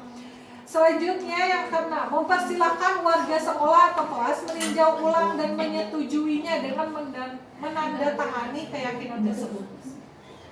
Jadi akan lebih baiknya Ibu Bapak, setelah keyakinan terbentuk, nanti Ibu Bapak siapkan lagi media untuk mereka membuat tanda tangan menyetujui keyakinan yang sudah dibuat. Jadi nanti itu ada keyakinan di sebelah sininya, lalu di sebelah sampingnya itu ada tanda tangan mereka menyetujui keyakinannya. Bahwa mereka menyetujui keyakinan kelas tersebut. Selanjutnya yang ketujuh, keyakinan kelas selanjutnya bisa diletakkan di tempat yang mudah dilihat. Nah, Ibu Bapak, kalau keyakinan kelas sudah dibuat, jangan disimpan di handphone atau di laptop. Tapi langsung dibuat dalam bentuk print out yang bisa ditempel di tempat mereka lalu lalang. Ya, gampang dilihat oleh orang-orang di sekitar atau warga sekolah tersebut. Begitu Ibu Bapak. Mengenai langkah membuat keyakinan ini, ada yang mau ditanyakan Ibu Bapak? Kemarin Ibu Bapak membuat keyakinan kelas sudah seperti ini kan? Hampir. Ada step yang kelewat? Kalau saya kelewat itu adalah menyetujui dengan tanda tangan. Nah itu saya kelewat. Saya belum ditandatangani. Jadi kalau misalkan ditandatangani itu mereka merasa bahwa itu sudah menjadi tanggung jawab saya. Saya sudah menyepakati ini, berarti saya harus melakukannya. Gitu. Ini akan lebih berasa, poin 6 ini akan lebih berasa ke peserta didiknya Ibu Bapak. Keyakinannya akan lebih terasa. Gitu. Jadi kalau misalkan nanti Ibu Bapak mau membuat ulang keyakinan kelas, Bu Bapak boleh nanti saya kirim ini langkah membuat keyakinannya. Ya, mantap. Ini adalah contohnya Ibu Bapak, keyakinan kelas. Kita lihat contoh yang pertama, keyakinan kelas 1. Setiap anggota kelas perlu belajar. Nah, ini bisa bentuknya dalam seperti ini. Setiap anggota kelas perlu senang. Nah, boleh seperti ini juga Ibu Bapak. Setiap anggota kelas perlu melakukan tugas. Setiap anggota kelas perlu saling menghargai. Setiap anggota kelas perlu merasa aman. Itu juga boleh Ibu Bapak dibuat dengan cara seperti ini kata-katanya. Lalu yang kedua, ada keyakinan kelas ini mirip-mirip seperti yang banyaknya kita melakukannya. Selalu bersikap positif, senantiasa menjadi diri terbaik, percaya dan menghormati orang lain serta barang miliknya. Berkomitmen terhadap setiap tugas, senantiasa membantu. Ibu Bapak kalau dilihat dari sini, ada nggak kalimat negatif? Tidak ada ya? Jadi memang keyakinan kelas itu dibuat dalam konteks kalimat yang positif. Ya, gitu. Jadi kalau misalnya besok Ibu Bapak dicek lagi keyakinan kelas, apakah ada kalimat negatif? Mari sama-sama dengan peserta didiknya diajak untuk merubah ya ke kalimat yang positif. Selanjutnya, kebutuhan dasar manusia dan dunia berkualitas. Nah, tadi nih katanya ada yang caper, ya, ada yang cari perhatian ke guru dengan membuat masalah. Nah, ini adalah mengenai kebutuhan dasar manusianya yang mungkin tidak terpenuhi. Sebelum kita masuk ke kebutuhan dasar manusia, Ibu Bapak sudah tahu apa saja kebutuhan dasar manusia? Sudah pernah mendengar kebutuhan dasar manusia itu apa aja? Dihargai, dihormati, dicintai, disayangi, apalagi tuh? Kita lihat ya selanjutnya. Baik Ibu Bapak, di sini ada perilaku siswa, kebutuhan yang mungkin berusaha dipenuhi. Memukul teman yang menghinanya, kekuasaan atau power. Di situ dia memukul temannya, kebutuhan yang mungkin dipenuhi, yang ingin dipenuhinya atau belum terpenuhi itu adalah kekuasaan. Begitu ya. Lalu pertanyaan pada siswa, apakah ada cara untuk memenuhi kebutuhan kekuasaan tanpa melakukan kekerasan? Misalkan begitu. Kenapa kamu melakukan kekerasan? Oh, karena saya tidak puas dengan ini. Nah, dia merasa belum terakomodir gitu ya, Ibu Bapak, kekuasaannya atau kekuatannya. Lalu ada perilaku siswa, menyebarkan gosip tentang teman sekelas. Kebutuhan yang mungkin berusaha dipenuhi, cinta dan kasih sayang. Kalau saya menjelek-jelekan orang lain, mungkin ada orang yang akan suka sama saya. Nyari teman, Ibu Bapak. Saya tahu nih informasi tentang buruknya teman saya, si A, si B. Sini temenan sama saya, biar tahu. Misalkan seperti itu ada. Jadi saya pernah menemukan peserta didik yang seperti itu. Dia sudah pindah ke Bandung ya sekali. Gak dipindahkan karena memang dia tujuannya selalu menghasut teman-temannya dengan menyebarkan gosip atau berita bohong, sehingga teman-temannya ingin berteman sama dia. Dan ternyata itu adalah kebutuhan dasar manusia yang tidak terpenuhi, yaitu adalah dia tidak punya teman. Ibu Bapak, ya akhirnya dia begitu mencari perhatiannya, menyebarkan gosip, ya Ibu Bapak, ke teman-temannya, mengadu domba. Iya betul. Anak tersebut jatuhnya jadi mengadu domba. Jadi pada saat dia mengadu domba, orang lainnya dijauhi, dia mendapat teman atau mendapatkan simpati. Begitu. Apakah perlakuan tersebut benar, Ibu Bapak? Salah ya? Iya. Berarti ada kebutuhan dasar manusia yang tidak terpenuhi. Pertanyaan kepada siswa yang bisa kita ajukan di saat Ibu Bapak mengindikasi bahwa ada kebutuhan dasar manusia yang seperti itu yang tidak terpenuhi. Apakah ada cara untuk memenuhi kebutuhan cinta dan kasih sayang tanpa merusak reputasi orang lain? Saya, Ibu Bapak, kemarin pada saat saya melakukan yang Google Form tadi itu ya di kelas, ada yang diinginkan oleh anak-anak saya. Ada di situ yang menuliskan, saya butuh kasih sayang ibu. Lalu saya besoknya pada saat ini ketemu dengan anaknya. Kenapa kamu tidak mendapatkan kasih sayang ibu? Ibu bapak saya sudah berpisah. Begitu. Dia menuliskan saya butuh kasih sayang ibu. Ya, nah seperti itu yang berusaha kita penuhi. Seperti itu. Selanjutnya perilaku siswa, menjatuhkan teman saat teman sedang berjalan di lorong sekolah. Kebutuhan yang mungkin berusaha dipenuhi adalah kesenangan, Ibu Bapak. Jadi dia tuh pengen ingin merasakan senang, mungkin di rumahnya tidak pernah diajak ngobrol misalkan sama ibu bapaknya, tidak pernah diajak bercanda, sampai dia bercandain orang lain dengan cara yang jadi jahil. Atau mungkin ibu bapak kita koreksi sama-sama di sekolah atau di kelas ada anak yang jahil, mungkin ini kebutuhan dasar manusianya tidak terpenuhi. Dia tidak pernah merasakan kesenangan di rumah, sehingga dia mencari kesenangan di sekolah dengan mendorong temannya jatuh dia tertawa, dia seperti itu ya. Kalau saya memiliki kesenangannya dengan melihat Ibu Sari, kalau melihat Ibu Sari pasti ketawa. Saya selalu senang. Pertanyaan pada siswa, apakah ada cara untuk memenuhi kebutuhan senang tanpa menyakiti orang lain? Nah, Ibu Bapak bisa tanya seperti itu kepada anak-anak. Selanjutnya perilaku siswa mengganggu di kelas. Ternyata kebutuhan manusianya ada yang belum terakomodir, itu adalah kebebasan. Ya, mengganggu teman. Dia ingin melakukan apapun yang dia inginkan. Iya, makanya dia mengganggu kenyamanan di kelas. Pertanyaan pada siswanya, apakah ada cara untuk memenuhi kebutuhan kebebasan tanpa mengganggu pembelajaran semua orang? Mungkin nanti dia bisa bercanda sama temennya setelah selesai belajar atau di saat waktu istirahat. Nah, sekarang kita masuk nih ke tahap akhir Ibu Bapak, yaitu adalah 5 posisi kontrol. Saya akan mengajak Ibu Bapak mengecek kira-kira hari ini Ibu Bapak ada di posisi mana sih di 5 posisi kontrol ini. Apakah Ibu Bapak ada di sebagai guru yang sebagai penghukum atau guru yang mana? Kita lihat ya, kita cek bersama-sama ke dalam diri kita masing-masing.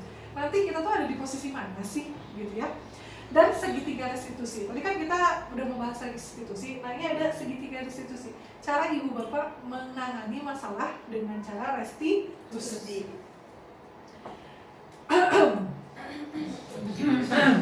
Baik Ibu Bapak, di sini ini adalah poin yang pertama Ibu Bapak harus lihat.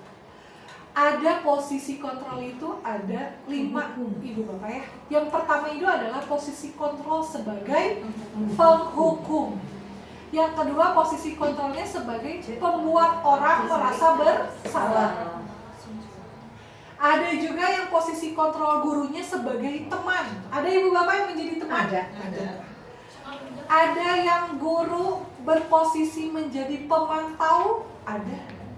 Ada yang gurunya sudah menjadi posisinya sudah menjadi manajer?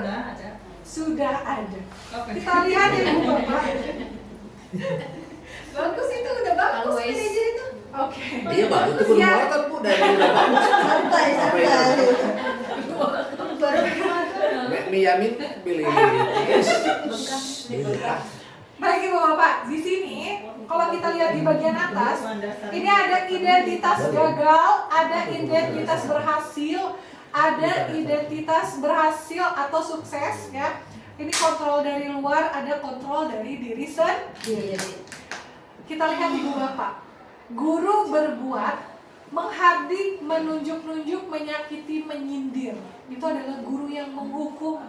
Adakah di sini Ibu Bapak yang masih memposisikan dirinya sebagai penghukum? Bu Sari.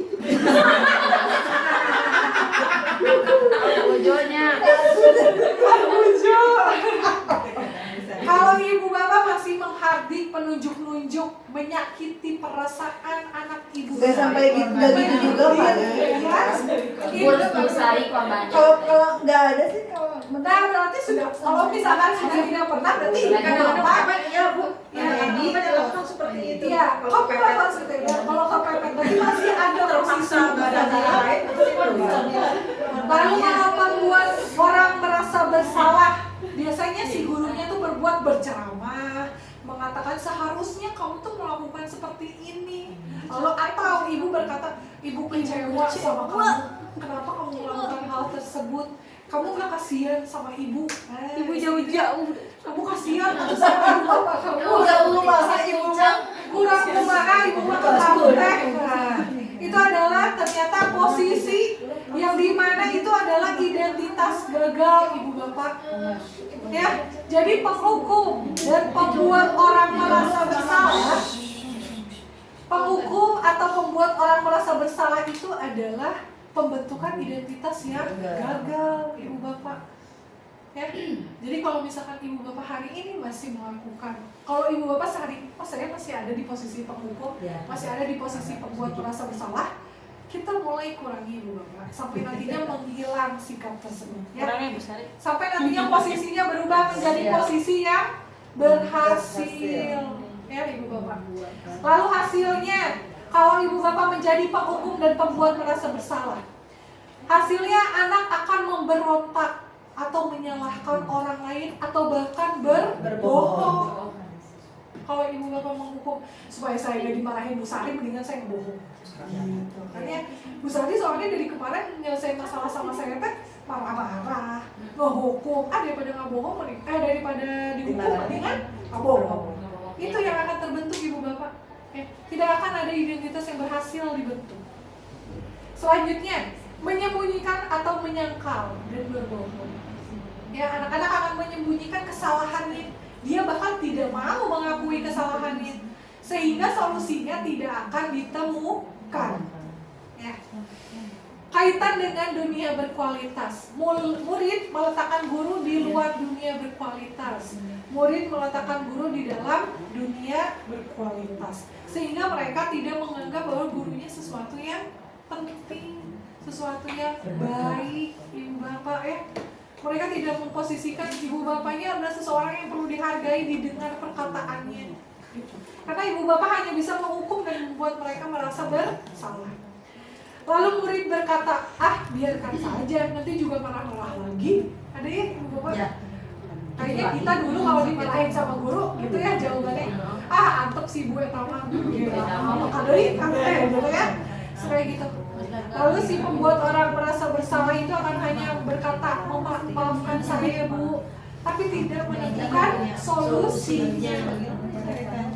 Dampak pada murid, mengulangi kesalahan, betul ya ibu bapak? Kalau anak yang udah dimarahin biasanya diulangi lagi. Ya. Karena apa sih diulangi? Karena dia nggak nemuin solusi ibu bapak dari permasalahan sebelumnya. Sebelumnya saya nggak nemuin solusi, sehingga saya nggak tahu dampaknya apa, saya nggak tahu bagaimana cara penyelesaiannya. Lalu mereka merasa rendah diri. Mereka minder, tidak percaya diri. Gak mau datang lagi ke sekolah pada ujungnya, sehingga motivasi belajarnya apakah akan tumbuh? Boro-boro tumbuh, datang ke sekolah aja gak mau, ambiar. Opo meneh, opo iki.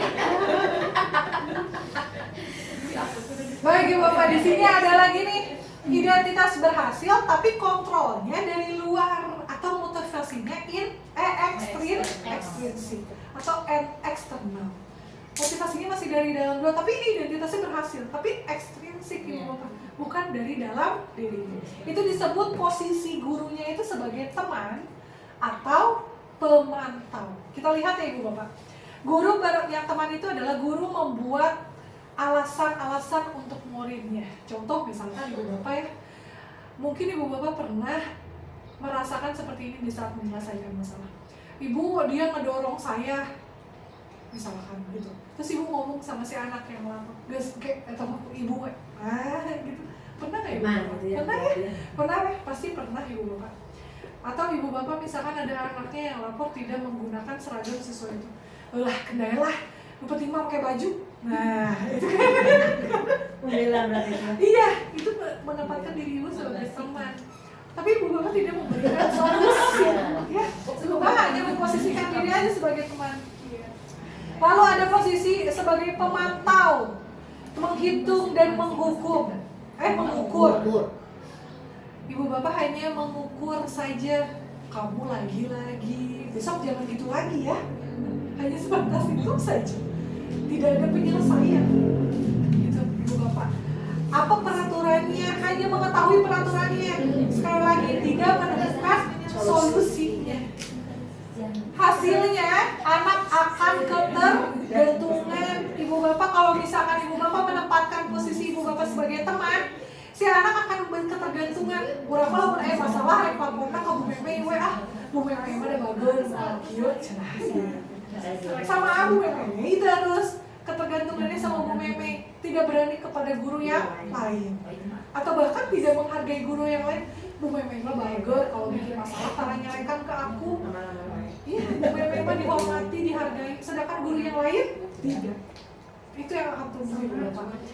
Lalu menyesuaikan diri bila diawasi. Nah, kalau jadi pemantau, mereka hanya akan melakukan peraturan. Contoh, ada anak menggunakan make up berlebih.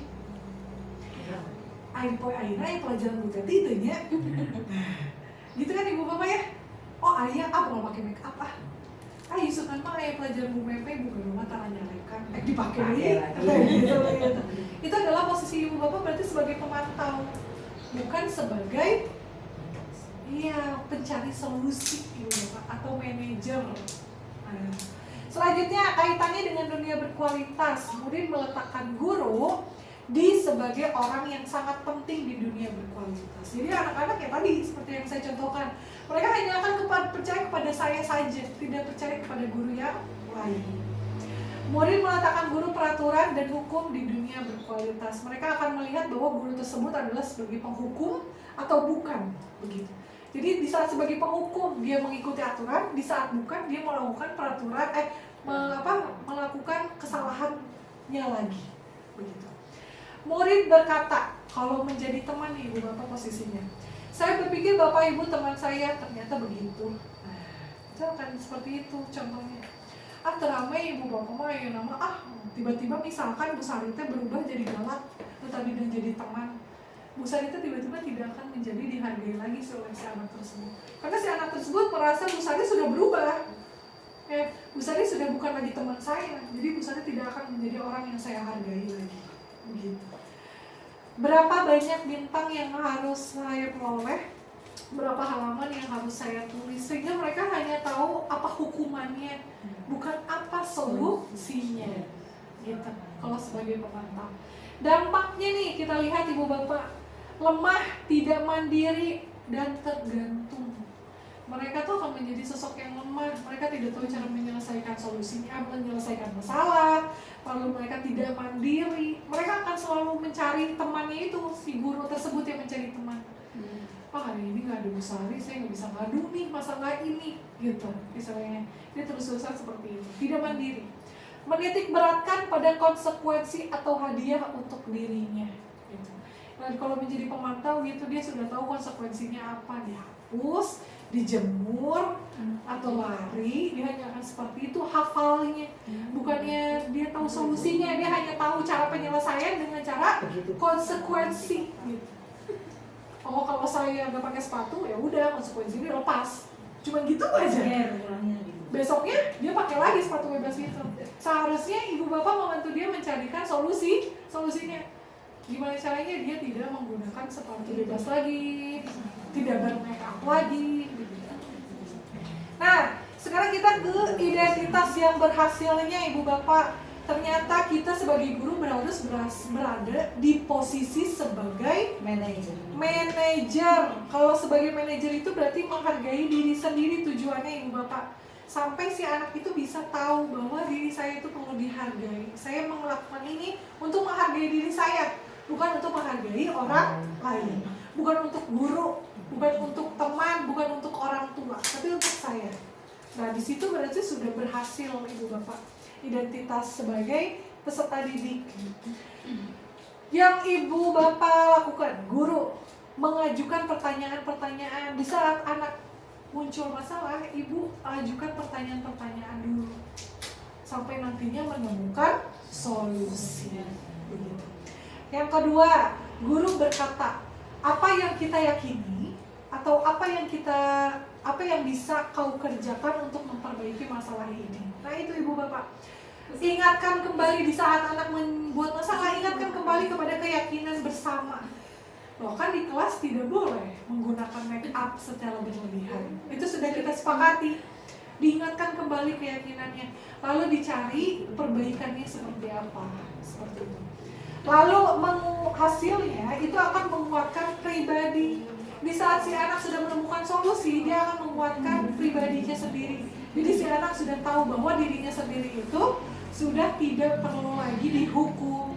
Dia sudah menjadi pribadi yang lebih baik atau lebih kuat. Kaitan dengan dunia berkualitas, murid meletakkan dirinya sebagai individu yang positif dalam dunia berkualitas. Bukan lagi gurunya, bukan lagi orang luar, tapi dirinya sendiri yang sudah menjadi bagian dari dunia yang berkualitas. Lalu muridnya akan berkata, bagaimana caranya saya bisa memperbaiki keadaan? Nah, murid sadar di tahap ini manajer atau guru yang berada di posisi manajer itu bisa menumbuhkan pemikiran si anak sampai sadar bagaimana cara saya menyelesaikan masalahnya. Lalu dampaknya pada murid, dampaknya mengevaluasi diri, bagaimana cara memperbaiki diri. Sampai si anaknya tahu cara saya memperbaiki kesalahan saya seperti apa. berarti ibu bapak sudah ada nih hari ini menjadi posisi manajer. Kalau ibu bapak sudah berhasil berada di posisi yang terakhir, bisa mengevaluasi diri peserta didiknya, ibu bapak sudah berhasil menjadi guru yang posisinya sudah berhasil menjadi manajer, begitu ya. Sehingga identitas peserta didik menjadi identitas yang berhasil itu sudah terbentuk, begitu ya. Sekarang dari segitiga restitusi ini terakhir nih ibu bapak nih, penyelesaian masalah dengan restitusi dengan langkah segitiga restitusi. Waktu itu Pak Pepe sudah ya, ibu bapak pernah. Saya akan membantu ibu bapak mengingat kembali, begitu ya. Mungkin ibu bapak ada yang belum tahu atau bahkan lupa. Ini saya mengutip dari PMM ibu bapak. Terlihat tidak ibu bapak? Tidak ya? Nah, yang pertama itu adalah di segitiga restitusi itu adalah validasi tindakan yang salah. Jadi ibu bapak membantu siswa mengakui kesalahannya sampai dia tahu letak kesalahannya di mana. Validasi tindakan kesalahannya, gitu. Jadi ajak dia untuk berikan dia pertanyaan, gitu. Apa kesalahan kamu? Apakah kamu sudah menyadari kesalahannya? Kamu tentu punya alasan untuk mengapa melakukan ini. Sampai dia bisa mengatakan bahwa alasan saya melakukan hal tersebut adalah, sampai dia melakukan itu berarti ibu sudah melakukan validasi tindakan yang salah. Sampai dia bisa menemukan alasannya, tahu alasan dia melakukan kesalahan tersebut, begitu. Atau adakah cara yang lebih efektif untuk mendapatkan apa yang kamu butuhkan? Nah, ibu bisa mengajukan pertanyaan seperti itu untuk membuat peserta didik tahu titik kesalahannya di mana atau mengakui tindak kesalahannya. Setelah itu ibu bapak mengajak mereka untuk menstabilkan identitas.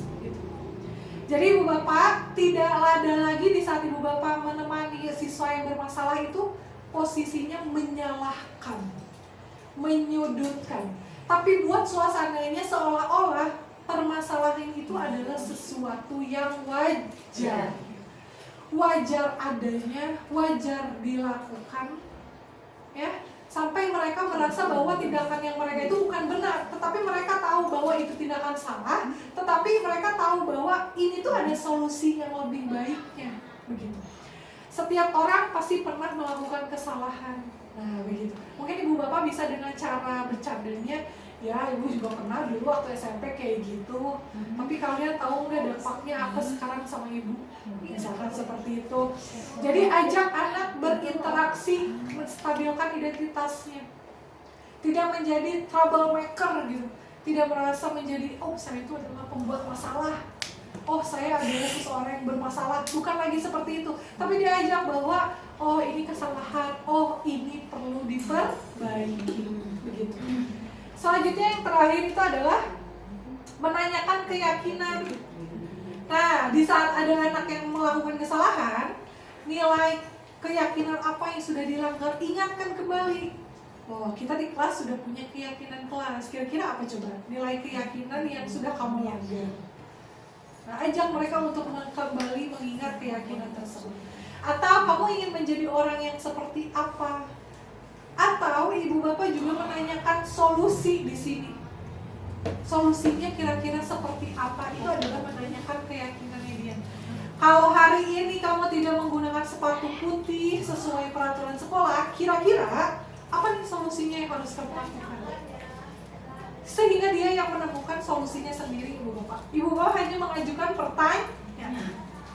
Sistemnya mungkin seperti coaching ibu bapak yang waktu itu diberikan contoh oleh Pak Afa, masih ingat yang di tenda. Jadi kita hanya melakukan pertanyaan sehingga anak menemukan solusinya sendiri. Kalau solusinya ditemukan sendiri kan dia tahu bahwa motivasinya muncul dari diri sendiri. Baik ibu bapak, itu adalah mengenai segitiga restitusi, ya. Nah, ini adalah bagian-bagiannya dari yang tadi, bagian segitiga restitusi. Seperti yang tadi sudah saya jelaskan, ini biarin ibu bapak ya, seperti yang sudah dijelaskan. Perkataan gurunya dan yang bisa dilakukan oleh gurunya. Jadi Ibu Bapak, kalau misalkan sekarang kita kaitkan dari materi yang awal, budaya positif, lingkungan positif, keyakinan kelas dengan segitiga restitusi, itu adalah bermuara kepada terbentuknya karakter profil pelajar Pancasila, gitu ya. Sehingga Ibu Bapak bisa menumbuhkan karakter tersebut di peserta didik Ibu Bapak, gitu. Dengan cara seperti ini, dengan cara restitusi penyelesaiannya dengan hal yang positif, budaya positif di lingkungan sekolah akan tercipta, begitu ya, sehingga profil pelajar Pancasila juga bisa diraih, begitu Ibu Bapak. Baik Ibu Bapak, cukup sekian untuk kegiatan hari ini. Terima kasih sekali untuk perhatian Ibu Bapak yang sudah diberikan kepada saya hari ini. Terima kasih juga untuk kontribusinya. Hari ini saya juga mendapatkan pengalaman dari Ibu Bapak, begitu ya, pernah melakukan hal tersebut atau belum. Nah, hari ini saya harap juga setelah saya melakukan ini, kita sama-sama bisa melakukan perubahan ya Ibu Bapak dalam menyelesaikan masalah dan menciptakan lingkungan yang positif. Begitu Ibu Bapak. Sebelum saya menutup, ada pertanyaan Ibu Bapak? Tidak ada luar biasa. Tidak ada. Keren. Keren Ibu Bapak. Oke. Hari ini juga Ibu Bapak tuh keren banget. Jadi saya juga mengapresiasi, kita beri tepuk tangan. Baik, terima kasih Ibu Bapak. Akhir kata, wassalamualaikum warahmatullahi wabarakatuh. Waalaikumsalam warahmatullahi wabarakatuh.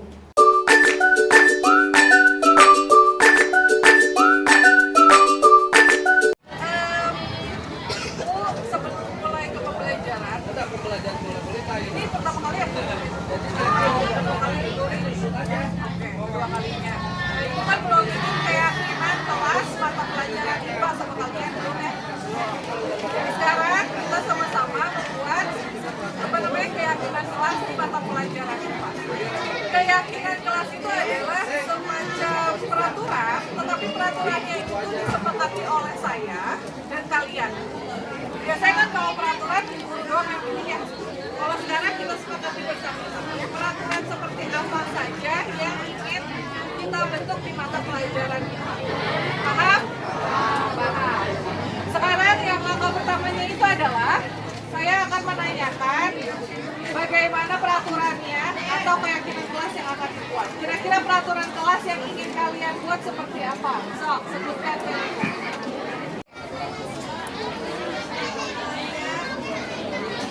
Tidak berisik saat belajar. Apa tadi?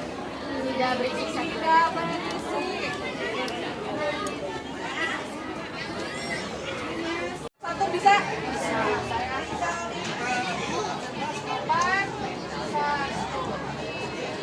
ada lagi? mendengarkan saat gurunya mengasih. Mendengarkan.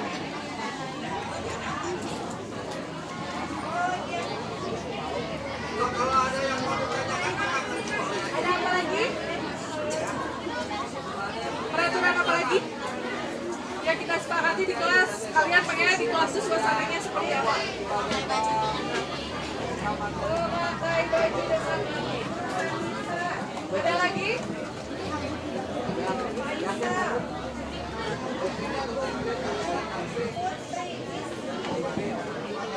Ada lagi tidak? Kira-kira apa lagi? Rambut. Gondrong tidak? Gondrong. Rambut tidak boleh gondrong.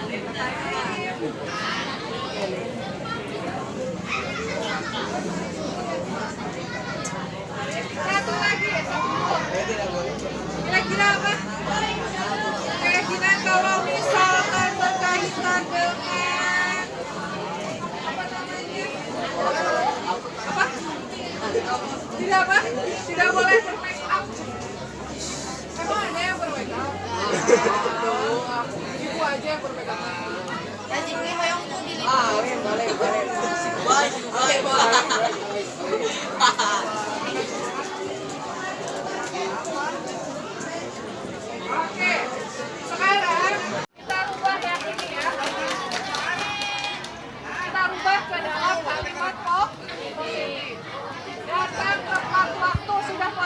Udah belum? Kalau ibu rapikan datang tepat waktu berarti kita harus disiplin waktu.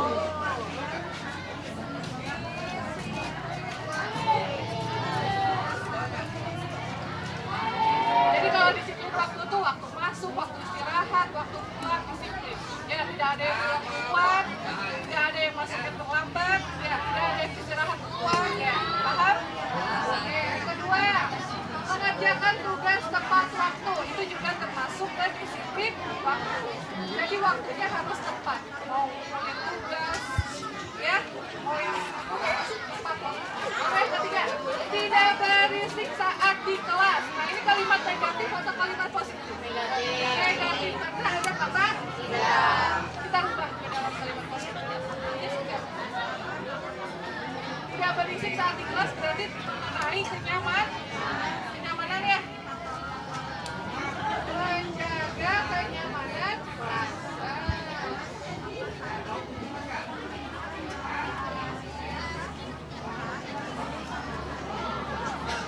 Ketiga, apalagi tidak boleh main HP saat belajar. Kalimat negatif atau positif?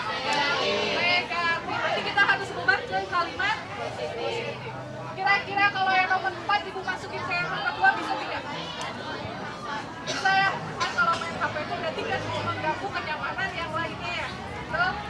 Yang keempat, kelima, tiket sesuai jadwal. Berarti itu kalau keyakinannya kalau ibu ambil saling menghormati dan yang kelima,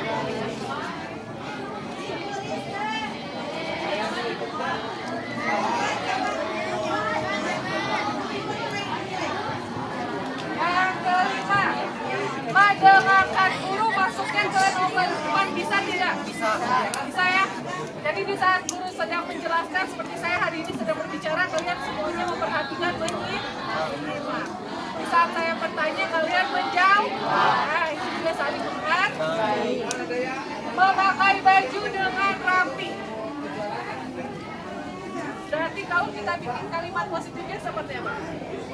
Ini udah positif belum? Sudah, kita perbaiki lagi. Berpakaian dengan rapi.